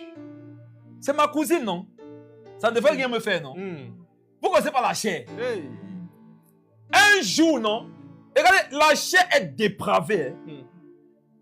Il y en a, on leur a dit que le jour où vous allez vous convertir, oh, c'est fini, vos pensées seront pures. J'ai souvent entendu, on a chassé les esprits de mauvaises pensées parce que tu es loin. Je cherche ce passé pour prier pour ma délivrance. Je chasse l'esprit de mauvaises pensées. Tu n'auras plus jamais de mauvaises pensées, ma fille. Eh, pasteur, ne mentez plus aux fidèles. Ne leur mentez plus. On a prié pour certains frères, on a dit que, frère, après cette prière, oh, le feu, brouille là, tu ne vas plus jamais avoir envie de te masturber. Le frère dit Amen. Et il sème dans le mensonge. Il sort son dernier 1000 francs. Il sème. Hey, comme il a sémé là, en partant s'asseoir, l'esprit lui dit que bon, il y a les toilettes de l'église, non? Il y a le savon là-bas. Hey. Le gars dit qui est? Hey. On vient de me délivrer. J'ai fait l'offrande. Pourquoi tu me parles encore? L'esprit lui dit, parce que selon Osée 4, verset 6, mon peuple périt faute de connaissance. Il y a les démons qui vont vous enseigner l'évangile. Mes frères, il n'y a aucune prière qu'on va faire pour toi, tu ne vas plus avoir les mauvaises pensées. Il n'y a aucune prière qu'on va faire pour toi, tu ne vas plus avoir envie de pécher. Arrêtez ça. C'est une guerre de chaque jour. Amen, amen. On est dans une guerre tous les jours. C'est engagé déjà. C'est la raison pour laquelle le grand apôtre Paul, il a dit quoi à la fin? J'ai achevé, j'ai combattu le bon combat. J'ai achevé la course. J'ai gardé la foi. Et il dit quoi par la suite? Désormais. Ça veut dire quoi? Paul savait que tant que je ne meurs pas en Christ, la couronne est encore la guerre est encore en cours. Et si la guerre est encore en cours, je peux encore perdre. Je peux encore perdre. Tu dois te dire que tant que tu es en vie, mon ami, le combat continue. Amen. Ne croyez jamais que parce que hier vous avez reçu un mort, aujourd'hui l'esprit de mort va vous respecter. Les esprits impies n'ont du respect pour personne. Ne crois pas que c'est parce que hier, tu as aidé un frère qui était assujetti à l'impureté, à l'impudicité, que toi, demain, tous les esprits d'impudicité vont te respecter. En fait, voici ce qui se passe. Chaque fois que tu aides quelqu'un à sortir d'un type d'esprit, ce type d'esprit va venir personnellement t'attaquer. C'est la raison pour laquelle beaucoup, si vous avez vu qu'après être allé en mission, évangélisation, Dieu s'est puissamment glorifié. Mais juste après ça, les pensées que vous avez eues, vous étiez choqués par vous-même. Moi, j'ai vécu ça. Je suis allé évangéliser dans un village. 47 conversions. Les boiteux ont marché là-bas. Un village du Cameroun qui s'appelle Bangou. Les Camerounais ont marché, les boiteux ont marché. Une fille était muette là-bas. J'ai prié, elle a commencé à parler. Une était sur les béquilles, j'ai prié. Ses pieds se sont dressés. Elle a jeté les béquilles, elle a marché. Je levais ma main comme ça, les démons sautaient. La gloire de Dieu était là. Le même mois là, quelques jours après, les pensées d'impudicité qui étaient dans ma tête. Si Dieu ne me... Regarde, si Dieu ne m'enchaînait pas comme ça là, je mourrais. Sachez une chose, hein, si vous servez Dieu, si vous êtes enfant de Dieu, vous servez le Seigneur et vous n'augmentez pas chaque jour votre niveau de consécration, la chair va vous rattraper un jour. Parce que quand la chair voit ton level, elle va partir mieux se préparer pour venir te combattre le lendemain. C'est à toi de faire comprendre à la chair que quel que soit le jour tu viendras, quelle que soit l'arme que tu auras en ta possession, tu me retrouveras toujours dans une version améliorée. Amen. Le grand apôtre Paul dit quoi? Relis ça. Mais lui, je traite durement mon corps. On traite durement le corps quand on doit marcher par l'esprit. Amen. Je vais vous montrer d'autres méthodes tout à l'heure, mais vous dites qu'à ce moment-là, il y a la conscience de la guerre qui est en moi pour avoir le sérieux de bien me préparer. Il y a le fait de traiter durement son corps. Vous allez me dire que tous les matins, si vous voulez prier, arrêtez avec ce mensonge. Vous allez me dire que vous voulez tout méditer. Si tu n'as pas ton église qui a engagé les moments de jeûne, là, tu devais même jeûner. Même quand ton église engage, tu jeûnes. L'église a décrété le jeûne 7 jours. On a dit de 6h à 12h. Tu as dit que bon, 6h à 12h, il va frapper ce jeûne même. S'il rencontre l'esprit du jeûne, il va lui donner le cadeau. Te voilà, tu as fait un jour. Et un jour là même, tu as fait de 6h à 9h. Qui ici veut toujours jeûner? Lève ta main. Qui ici veut toujours prier? Lève ta main. Qui ici veut toujours méditer? Lève ta main. Qui ici veut toujours pardonner quand on l'offense? Qui ici veut toujours aller rechercher la paix? Qui ici veut toujours faire le bien? Qui ici ne veut pas seulement se venger? Qui? La tante a mangé ton enfant dans la sorcellerie. Dieu dit que quoi? Prie pour ta tante. Dis-moi que tu veux toujours prier. Dis-moi que tu veux toujours prier. Arrêtez ça. Il y a les jours où tu veux pas la bonté de Dieu, tu veux la justice de Dieu. Alors l'esprit voudrait que tu pardonnes et toi tu ne veux pas pardonner. En ce moment, que faire? Mon frère, tu vas te traiter durement. Amen. Tu vas souffrir de t'imposer la vérité selon laquelle, malgré le fait que cette personne m'a fait du mal, Dieu veut que je lui fasse du bien. Amen. Et laisse-moi te dire que l'esprit aussi va te persécuter pour que tu fasses la volonté de Dieu. Il y en a, si vous avez remarqué ça, je parle une parole de connaissance maintenant pour quelques personnes. Souvent, en fait, toi régulièrement qui as des conflits, c'est toujours toi qui vas t'humilier. C'est toujours toi qui vas chercher la paix. C'est toujours toi qui fais le premier pas. Mais il y a un jour, la chair t'a dit que non, regarde, non, je ne peux pas laisser qu'on t'humilie tout le temps. Quand la chair te parle comme ils sont en Christ, qui t'aime. La chair te parle comme un frère qui veut ton bien. Il y a un jour, la chair te dit que jusqu'à quand? Pourquoi c'est toujours toi qui vas faire le premier pas? Ce n'est que toi qui dois tout t'humilier. Est-ce que tu as oublié qui tu es? Cette fois-ci, laisse. Regarde, la chair commence à te rappeler. Regarde, quand la chair te parle, elle croise les bras, non? Elle croise les pieds sur toi. Elle dit, regarde, 24 janvier, qui avait demandé pardon? C'était moi. 12 février, qui avait demandé pardon? C'était moi. C'est là que tu vois que ta chair retient les dates. 4 mars, c'était qui? Encore toi. 8 avril, c'était qui? Encore toi. Et tu te rappelles que le 8 avril, c'était plus grave que le cas de janvier, février, mars, parce que le 8 avril, il y avait les gens qui vous regardaient. Et souviens-toi que le jour que les gens vous regardaient, Pamo était là. Et Pamo a d'abord ton mal. Et elle t'a humilié devant Pamo. Et tu vas me dire quoi? Toi, Sintiche, avec ta valeur et ta dignité. Tu vas aller la voir, elle, un petit membèche. Pour lui dire que demande pardon. Sur la base de quoi tu as péché contre elle? N'est-ce pas même votre Bible dit que pour demander pardon, il faut être convaincu? N'est-ce pas même votre Bible dit que celui qui agit sans conviction comme un péché, tu vas aller pécher?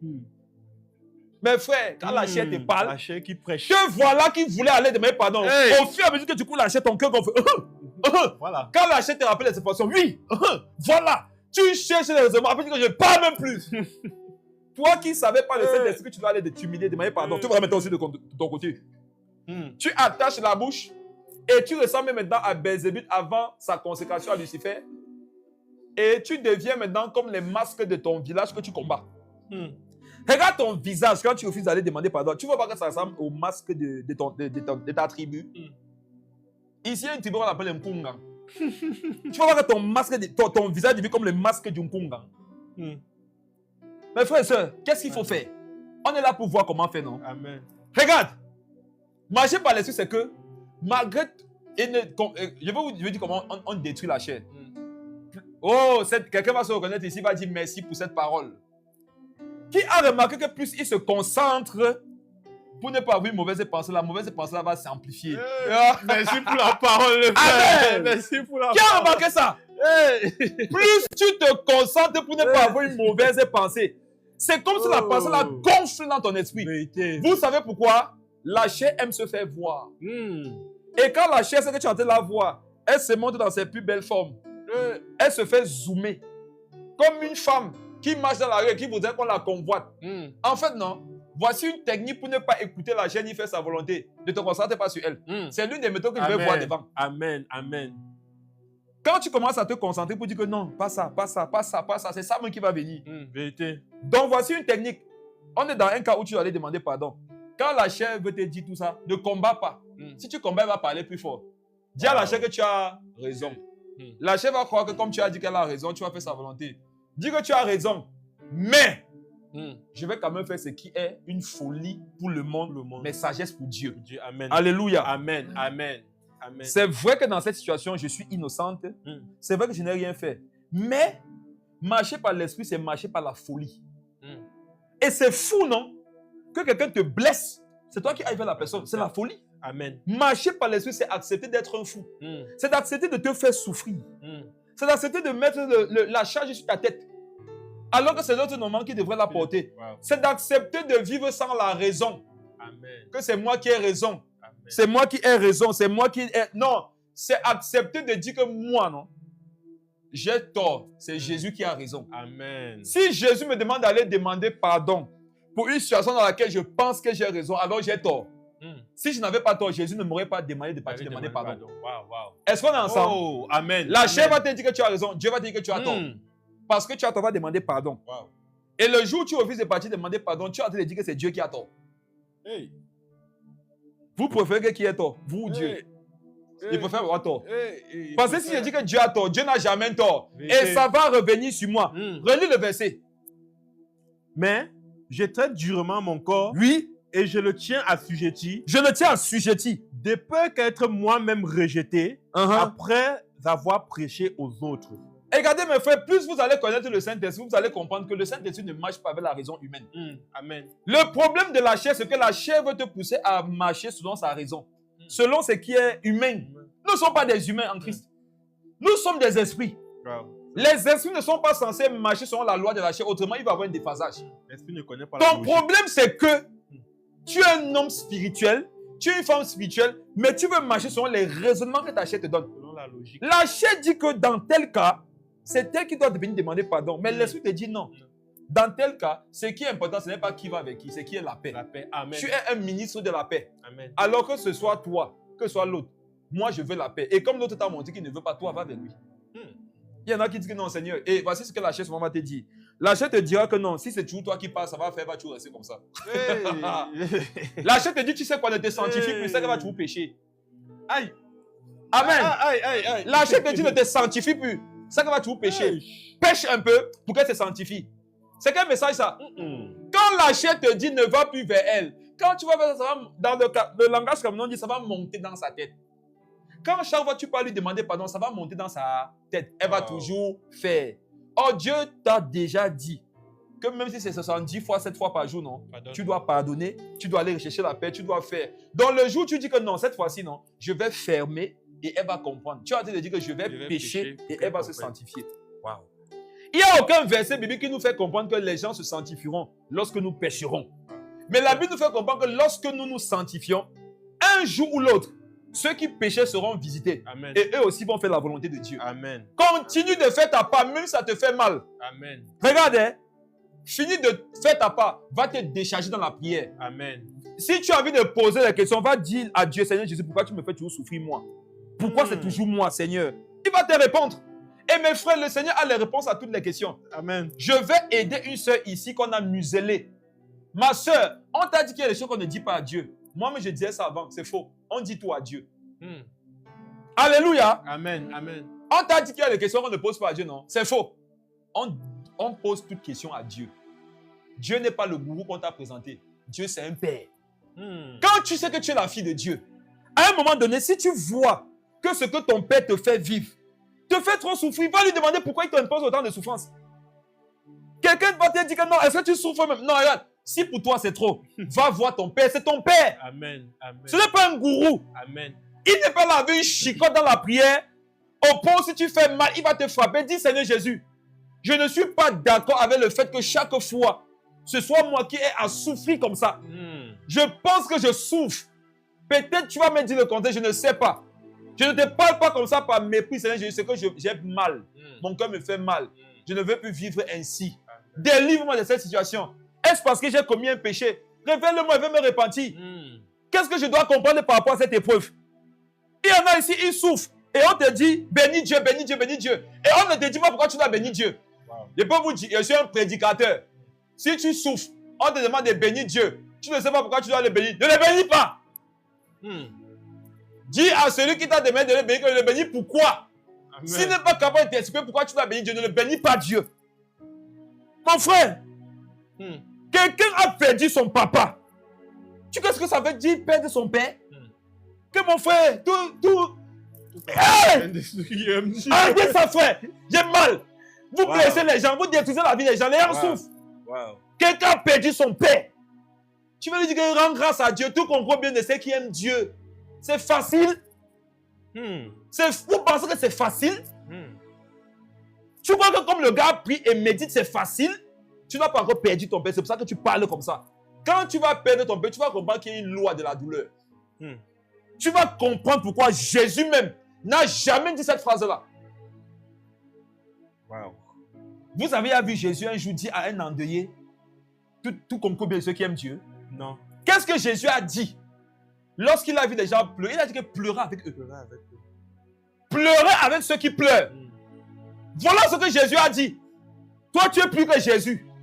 Tu es plus spirituel que Jésus. Quelqu'un mal de ce qu'elle a perdu son père, sa mère, son mari, sa femme, son enfant. C'est que ma sœur, c'est tout ça que tu pleures comme ça. Jésus-Christ est Seigneur, non? Il est toujours assis sur le trône. Forcément, il a un plan derrière ça, non? Glorifie seulement son nom. Je dis, oh, tu es un frère, tu es une soeur. Je te vois dire au deuil d'un, il va te chasser comme un esprit impur. Parce que ce que tu fais là, c'est pire que l'œuvre des démons. C'est trop facile. Rends grâce à Dieu. Je rends grâce à Dieu pourquoi? J'ai mal, mon père est mort. Je rends grâce à Dieu pourquoi? Je bénis Dieu pourquoi? Il faut m'expliquer, peut-être qu'elle veut comprendre, je vais le faire. Mais ne viens pas me dire ça comme si c'est facile, mon ami. Vous traitez les chrétiens comme s'ils sont mis dans une chair. On a vu au départ ici que quoi? Dans ton corps là, il y a encore la chair, l'esprit. Il y a une guerre. Et vous qui voulez aider les gens, vous devez apprendre. Vous devez les aider à apprendre comment combattre, comment comprendre. Comment comprendre et comment combattre. Amen. Un frère là, il a une famille, il a 2 enfants, il perd son travail. On dit, oh frère, c'est le plan de Dieu. C'est la volonté du Seigneur. Et vous à qui aussi on a menti que tout c'est la volonté de Dieu, on vous a eu. Hein. Tout ce qui t'arrive, c'est pas la volonté de Dieu. Hein. Ne crois pas que parce que tu es convaincu, tout ce qui t'arrive, c'est la volonté de Dieu. C'est faux. Ce n'est pas tout ce qui t'arrive parce que tu es né de nouveau qui est la volonté de Dieu. Il y a les choses qui sont les œuvres démoniaques. Et il y en a ici, non, on vous a demandé de rendre grâce à Dieu pour les choses démoniaques dans vos vies. Les démons ont frappé, ça a marché, on te dit bénis Dieu parce que les démons ont gagné. Donc quand tu vas dire Seigneur Jésus était béni, les démons chantaient Alléluia, Alléluia. Arrêtez ça. Paul disait, comment répondront-ils Amen, s'ils ne comprennent pas? Amen, c'est oui, qu'il en soit ainsi. Même Dieu dit dans la Bible, avant de dire qu'il en soit ainsi par rapport à une chose, je dois d'abord comprendre. Amen. Je dois comprendre. Il y a quelque chose que je dois comprendre pour marcher par l'esprit. C'est que je ne pourrais pas. Il y a quelque chose que je dois comprendre pour ne pas céder à ma chair. C'est que je ne pourrais pas le faire. Relis le verset. Mais Je traite durement mon corps et je le tiens assujetti, de peur d'être moi-même rejeté après avoir prêché aux autres. Relis ça fort, frère. Mais je traite durement mon corps et je le tiens assujetti, de peur d'être moi-même rejeté après avoir prêché aux autres. Mes frères, écoutez-moi, je vous en supplie. La Bible dit que nous ne sommes pas de ceux qui se retirent pour se perdre, mais pour sauver les âmes. On comprend par là qu'on peut se retirer du monde, mais pour se perdre. Parce qu'on n'aura pas compris certaines choses spirituelles. La parole nous incite ici que si tu veux marcher par l'esprit, en fait, tu dois t'asseoir un jour comme ça dans ta chambre et tu pèses ce que ça représente. Ce que ça représente, c'est que tu dois commencer à réfléchir que ça veut dire quoi. Ça veut dire que le jour où je vais les problèmes les gens, je serai censé toujours être celui qui doit apporter la paix, qui doit s'humilier si besoin il y en a. Je dois toujours être celui qui ne va pas répondre. Je dois toujours être celui qui va tout faire pour que la volonté de Dieu, non pas ma volonté, s'accomplisse. Je dois toujours être celui qui va veiller à ce que le nom de Jésus soit glorifié à mes dépens par rapport à ce que je voudrais. Tu dois t'asseoir et calculer la dépense. Marcher par le Saint-Esprit, c'est une dépense que tu dois calculer. Tu dois te rassurer, est-ce que je suis sûr de ça? Est-ce que je pourrais le faire? Amen. Amen. Marcher par l'esprit, vous n'accomplissez pas les désirs de la chair. Amen. C'est un peu ce que ça veut dire. Allons dans la suite. On a vu que c'est se tenir en esclavage. C'est de faire souffrir ta chair. C'est de faire souffrir tes émotions. Quand tu étais petite, les gens avaient pour habitude de t'insulter avec une partie de ton corps. C'est resté en toi. Tu es devenu adulte, tu es enfant de Dieu. Chaque fois que les gens t'insultent de la même façon, ça va te ramener à l'époque. Marcher par l'esprit, c'est de se dire que même si au niveau de ma chair, j'ai mal, ce n'est pas ce que je suis aujourd'hui. Aujourd'hui, je suis un enfant de Dieu. Amen. Dieu ne me juge pas par rapport à ça. Amen. Je vous ai dit tout à l'heure que ne combattez pas à convaincre la chair que ce qu'elle dit est faux. Quelle est la raison? Là n'est pas le problème. Le problème, c'est que je dois marcher par le Saint-Esprit. Amen. Je parle comme un mondain. Quelqu'un peut avoir une grosse tête. Je parle vraiment comme un homme. Quelqu'un peut avoir une grosse tête. Ok. On va lui dire tout le temps, avec ta grosse tête. Avec ta grosse tête. Avec ta grosse tête. Ça va lui faire mal. On lui a tellement dit ça dans le monde. Il se convertit, devient enfant de Dieu. Est-ce que quand tu deviens enfant de Dieu, ta tête diminue? Pas du tout. Peut-être toi, tu as vécu cette expérience, pas moi. Quand tu deviens enfant de Dieu, au contraire, ta tête doit même augmenter parce qu'il faut mettre les versets bibliques dedans. Les combats spirituels vont commencer. Il faut veiller la nuit, tu ne dors pas. Les réflexions pour sauver les âmes. En fait, normalement, quand tu deviens enfant de Dieu, ta tête doit augmenter. Donc, mes frères et sœurs, allez un peu regarder vos photos d'avant votre conversion. Vous prenez vos conversions après conversion. Si vous voyez que votre tête n'a pas augmenté, vous n'êtes pas peut-être réellement converti. Tout nouveau converti, à un moment donné, ta tête doit augmenter parce que marcher avec Jésus, frère, ça chauffe. Vous voyez? Amen. Maintenant, tu te convertis, on te dit, tu regardes avec ta grosse tête. En fait, ne dis pas à la chair que tu mens. Petite parenthèse. Un jour, je méditais sur le corps. Je méditais pour apprendre aux chrétiens à s'accepter eux-mêmes. Et j'ai été curieux de partir méditer sur le verset fameux que beaucoup utilisent, le verset de David. Je te remercie de ce que tu as fait de moi une créature si merveilleuse. Mais il faut vérifier ce que je dis. J'ai cliqué sur le mot merveilleuse. Merveilleuse veut dire affreuse. J'ai enseigné dessus ici. Amen. Merveilleuse veut dire laide, affreuse. Si vous ne croyez pas, laissez-moi ouvrir ça, je vais vous le montrer. Est-ce qu'en commentaire, ça choque quelqu'un? Il y a quelqu'un ici, toutes les fois où tu devais te défendre, tu disais toujours que non, je ne suis pas ce que les gens disent. Je remercie Dieu de ce qu'il a fait de moi une créature si merveilleuse. Est-ce que tu connais ce que veut dire merveilleuse dans le verset? Merveilleuse dans le verset veut dire moche, affreuse, laide. Donc David bénissait Dieu. Parce qu'il était affreux. Pas parce que Dieu disait le contraire de ce que sa chair lui disait. Mais parce que Dieu disait la même chose que sa chair lui disait qu'il avait accepté. Wow. Il y a des choses que vous devez accepter comme style de vie. Amen. Wow. Tu ne veux plus qu'on te persécute avec une chose, accepte la chose. Wow. Tu sais pourquoi ça te fait mal lorsqu'on dit que... Regardez, il y en a ici. Il y a des parties de vos corps que vous n'aimez pas. Si vous ne l'acceptez pas, non, ça sera toujours la partie de votre corps par laquelle Satan pourra vous déstabiliser. Wow. Si ton ventre est gros, et tu te dis qu'une seule doit avoir un gros ventre, une seule doit avoir un ventre plat. Si tu n'acceptes pas ton gros ventre, chaque fois qu'on va utiliser ton gros ventre pour t'insulter, entre guillemets, ça va te faire mal. Mais le jour où tu vas accepter ton ventre qui est gros, tu vas comprendre que ventre gros n'est pas pire que ventre plat.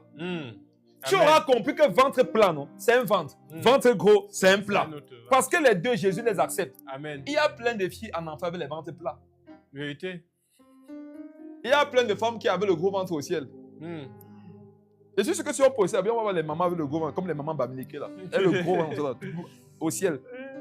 Je suis convaincu qu'il y a beaucoup de filles avec le ventre plat en enfer, en train de brûler. Donc il n'est pas question de c'est faux, mais frère, tout ce que la chair dit, tu dois dire que tu as raison. Vous savez pourquoi? Quand vous donnez un argument contre la chair va vous donner un autre argument. Tu veux faire taire ta chair, l'argument que tu donnes dit que tu as raison. Est-ce que dire à quelqu'un qu'il a raison veut dire que c'est vrai? Pas du tout. Écoutez-moi très bien. Est-ce que dire à quelqu'un que tu as raison veut dire que c'est vrai? Non, pas nécessairement. Tu as raison selon ton style de pensée. Mais frère, écrivez un peu en commentaire. Moi, je suis beau ou je suis laid. Écrivez en commentaire. Soyez honnête, j'ai pas peur. On va voir quelque chose. Petit exercice. Dites-moi en commentaire. Attends un peu. J'ai dit ça sans m'arranger un peu. Mais frère, dites-moi, je suis beau ou je suis laid? Je suis beau ou laid?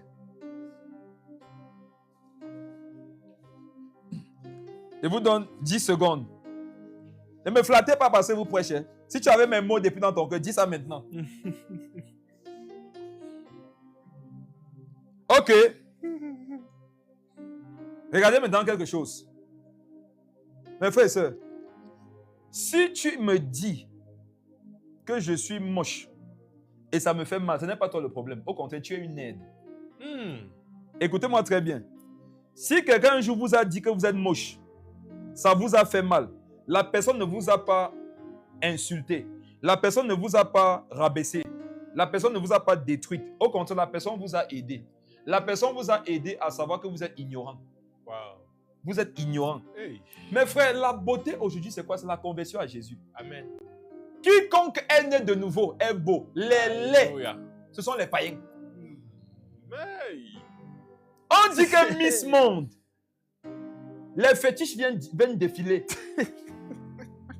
Un inconverti, c'est un fétiche. C'est Pourquoi? fort. Satan peut l'utiliser. C'est Hey. quoi un fétiche? Un fétiche, Wow. c'est une chose qu'on peut utiliser pour faire du mal. Miss Monde là, c'est un royaume de fétiches. Inconverti. Et après, on va prendre l'une d'elles. On dit qu'elle est la plus belle du monde. Pardon, vous êtes allé à l'église. Pardon. Vous étiez à l'église. Ou même. Tu as vu cette sœur qui était dans l'impudicité, qui est désormais une chanteuse d'éternel. C'est elle la plus belle du monde. Amen. Amen. Tu as vu cette sœur qui, lorsqu'elle pensait une chose dans son esprit, il fallait que sa bouche le dise avec mépris. Mais qui aujourd'hui respecte les gens. Il y a plus belle qu'elle. Wow. Elle est la plus belle. Un frère qui utilisait ses mains pour se masturber. Aujourd'hui, il joue au piano et ça. Il y a plus beau que lui au ciel. Il est très Sur beau. la terre, dans les cieux, sur la terre. Bravo. Et regardez, Très beau. un ancien esclave de la pornographie, de la sorcellerie, devenu prédicateur. Il y a plus beau que lui. Très beau. Qu'est-ce que vous appelez la beauté? Très beau. Je vous donne la révélation en ce qui concerne la vie de David. Parce que beaucoup disent que ça veut dire que David était moche. Parce qu'il y a des versets qui nous font comprendre que David était roux, il était comme ça. Je vous explique la révélation. Quand David disait que je te remercie ce que tu as fait de moi une créature si merveilleuse. Et merveilleuse, ça veut dire affreuse. Laide. David parlait selon la vision de la chair. Quand la chair regardait David, quand le monde regardait David, quand les démons regardaient David, ils voyaient un homme laid. Vous savez pourquoi? Tout chrétien est laid pour le monde. C'est pour ça qu'on ne t'accepte pas. Hey. Tout chrétien est laid pour les démons. Wow. C'est pour ça que les démons te détestent. Wow. Et regardez, je peux vous dire une chose. Ouais. Sur la base de ce qu'il vient vous dire, le plus laid de tout le temps, c'est le Seigneur Jésus. Le plus affreux, le plus moche de tous les temps, c'est le Seigneur Jésus. Wow. Allez lire le psaume 53. Wow. Celui dont on détourne les regards. Le Tu ne regard. peux pas regarder Jésus. En fait, il était trop moche. Hey. Mais c'était selon le regard de qui? Du Du monde. monde. Parce que le même Jésus là, les gens ont vu en lui la beauté du Père qui est dans les cieux.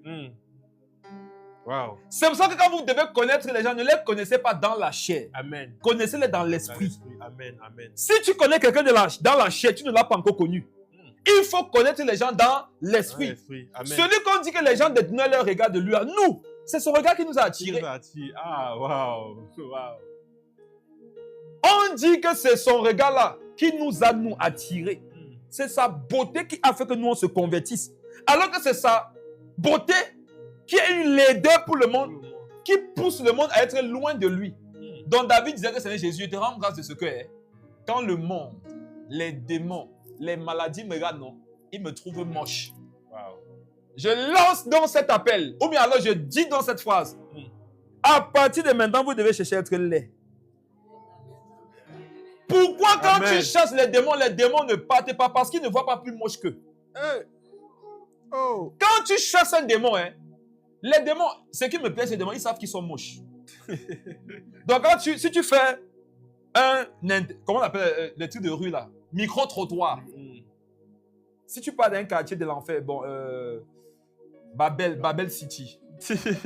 Si tu pars en fait dans la ville de carrefour de Babel City et tu fais un micro-trottoir là-bas, tu dis un démon, qu'est-ce que tu dis de toi? Le gars va dire que bon, moi-même je sais que je suis laid.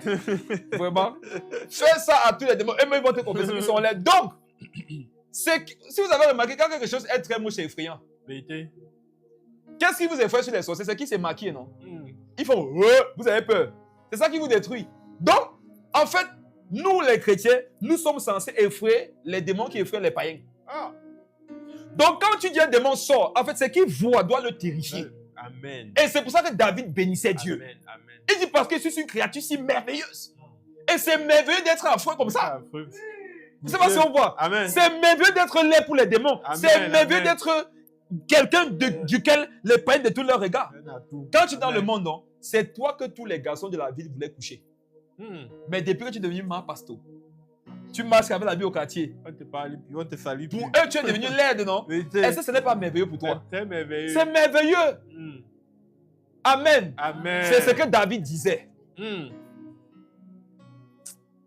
Il est à 23h21. Non, on va s'arrêter là pour aujourd'hui. Waouh, waouh, J'ai introduit aujourd'hui. Mes sœurs en Christ, ne vous laissez plus impressionner par les fétiches. Amen. Amen. Ne soyez plus complexés par les fétiches. Amen. Amen. Vous êtes belle. Amen. Tu es né de nouveau, tu es belle. Amen. Mon frère Tertullien, Le Père. moi je travaille à être laid tous les jours de ma vie. Amen. Vous voulez être laid pour ce monde? Lisez ce livre. Amen. Vous voulez que l'arthrose, le sida, les maladies, lorsque vous allez les chasser, fuir, soyez laid. Soyez affreux. Si on vous amène au ciel, vous serez étonné. Il n'y a pas plus effrayant que le royaume des cieux. Je vous dis, nous tous qui sommes du royaume des cieux, nous sommes une terreur pour le royaume des ténèbres. Amen. Et le royaume des ténèbres est une terreur pour les Pour païens. les païens. Amen. Nous effrayons ceux qui effraient les païens. Imaginez comment nous sommes. Marie, on n'est pas beau comme tu nous vois là. Ah. Si Dieu vous donne la grâce de voir mon vrai visage, vous allez voir peut-être que c'est Dieu. Où je suis très sérieux. J'ouvre une parenthèse. Un jour, je faisais une méditation dans le livre de Jérémie. Le Saint-Esprit m'a fait comprendre que tout chrétien a au moins 70 yeux. Si vous voulez un jour, on en parlera ici dans une veillée. Amen. Sur un plan spirituel, chaque enfant de Dieu, quand il naît de nouveau, il a au moins 70 yeux. Quand tu dis que... Quand tu me regardes comme ça, j'ai combien d'yeux? C'est la dimension que tu peux voir. Amen. Dieu voit autre chose. Amen. Si on dit qu'on est beau, mais la Bible nous dit que dans une forme, nous sommes laid, ça veut dire qu'il y a des choses que nous voyons, il y a des choses que nous ne voyons pas. Nous ne voyons pas. Vérité. Jérémie, le livre de Jérémie révèle qu'il y a une dimension, on a 70 yeux. Wow. Oh, les sorciers disent que quand tu parles à la sorcière, on dit qu'on ouvre le 40e œil. Le 3e œil. Donc les sorciers que vous voyez là, ils ont combien d'yeux? Au moins 3. Au moins 3. Imaginez maintenant quelqu'un qui a 3 yeux, il voit quelqu'un qui a 70. C'est pour ça qu'il fuit. Waouh. Il y a les chrétiens, Wow. il y a des sorciers, leur totem c'est le rat. Et quand Dieu voit, il dit ma fille, je vais te donner une révélation qui va te donner de savoir que toi, tu es un serpent. Hey. Quelqu'un doit être avalé. Jésus était le serpent d'airain. Hey. Quand un serpent d'airain fait des œufs, ou alors met bas, c'est le phacochère qui sort. Non. C'est le cheval. Pas du tout. C'est l'agneau immolé qui sort. Non, non. Mais frère, il y a plusieurs maternités au ciel. Hmm. Il y a les maternités où Dieu enfante les agneaux, Hmm. où il enfante les aigles, les buffles, les hommes. Il y a les maternités où il enfante les serpents. Hmm. Là, maintenant, tes ennemis, c'est ça qui vont piquer. Ah. Pour aller dire que voilà, c'est qu'on prêche aux chrétiens aujourd'hui. Comme ils ont piqué pour le pasteur qui a dit que la photo piqué. Vous pensez que quand on vient se dire qu'on n'est pas mort? On est mort depuis. Mes frères et sœurs, je déclare dans vos vies maintenant. Amen. Vous tous qui étiez la proie de certaines choses dans vos vies, Dieu vous donne une laideur spirituelle Amen. selon la vue de vos problèmes. Pour que Amen. vos problèmes vous fuient Amen. au nom de Jésus. Amen. Quand le rat là maintenant vient, non, tu le sépares, tu l'avales. Amen. Hey, quand ton problème Fini. c'est la biche, Dieu va t'établir comme un lion. Amen. Si Amen. même ton problème c'est le lion, non, tu vas devenir le dinosaure. C'est ça. Amen. Si ton problème c'est le dinosaure, non, tu vas devenir Dieu. Amen. Amen. La plus haute dimension, c'est qu'on est devenu. Amen. Regardez, Dieu est Elohim, non? Amen. Mais il a enfanté des Elohim. Hmm. Les nés de nouveau, ce sont des Elohim, ce sont des seigneurs. Amen. C'est un Amen. royaume de seigneurs, frère. Amen. C'est un royaume d'hommes spirituels. Et laissez-moi vous dire, quand on parle d'un homme spirituel, il peut parler. Un homme spirituel, c'est un homme qui peut prendre n'importe quelle forme. Wow. Amen. Parce que ce qui est spirituel, non, ne peut pas être qualitatif. Vérité. On ne peut pas qualifier, on ne peut pas qualifier Amen. ce qui est spirituel. Mm. Ce qui est spirituel peut prendre n'importe quelle forme. Vérité. Wow. Amen, mes frères. Amen. Amen. Regardez, à partir d'aujourd'hui, là, vous serez laid pour les démons, Hmm. pour vos problèmes, pour la chair. Ta chair doit te voir laide, Hmm. au point de ne même plus te proposer certaines choses. Je vais parler de ça la prochaine fois, si j'ai Amen. le temps, si j'ai fini d'abord ce que j'avais prévu de partager. Il y a un niveau où même ta chair ne va plus te proposer certaines choses. Regardez maintenant ta famille, il y a des choses qu'on fait, on ne t'appelle plus. Vérité. Parce que c'est qui vont faire Chanel. Hmm. Il y a certaines choses où on t'appelle, on te demande ton avis. Tu seras là. Il y a des choses où on t'appelle même plus. Parce qu'on sait que toi, le niveau spirituel que tu as atteint là, ça fait qu'on n'a même plus à te proposer ça. Vérité. Vérité. Aujourd'hui, j'ai introduit. Hmm. Je vous ai parlé du fait que vous devez être conscient de la guerre. Amen. Des deux mondes qui sont à l'intérieur de vous. Ça va vous donner de ne plus prendre le combat là à la légère. Parce que c'est parce que vous prenez le combat à la légère que vous tombiez toujours dans les œuvres de la chair. Et j'ai ensuite dit une chose. 1 Corinthiens chapitre 9, le verset 27. Il faut tenir le corps en esclavage. Amen. Je n'ai pas besoin de trop pousser là-bas. Toi-même, tu as compris ce que ça veut dire. Ça veut dire que tu vas agir selon ta propre volonté. Amen. Pour faire la volonté de l'esprit, même si ça te fait mal. Hmm. Même si tu n'y arrives pas envie, tu vas forcer. Tu vas pousser. Tu vas te l'imposer. Et quand le Saint-Esprit va voir ça, il va t'aider. Amen. Et je vais vous montrer ce qui est rattaché à cette vérité. Jeudi prochain. Il m'a transformé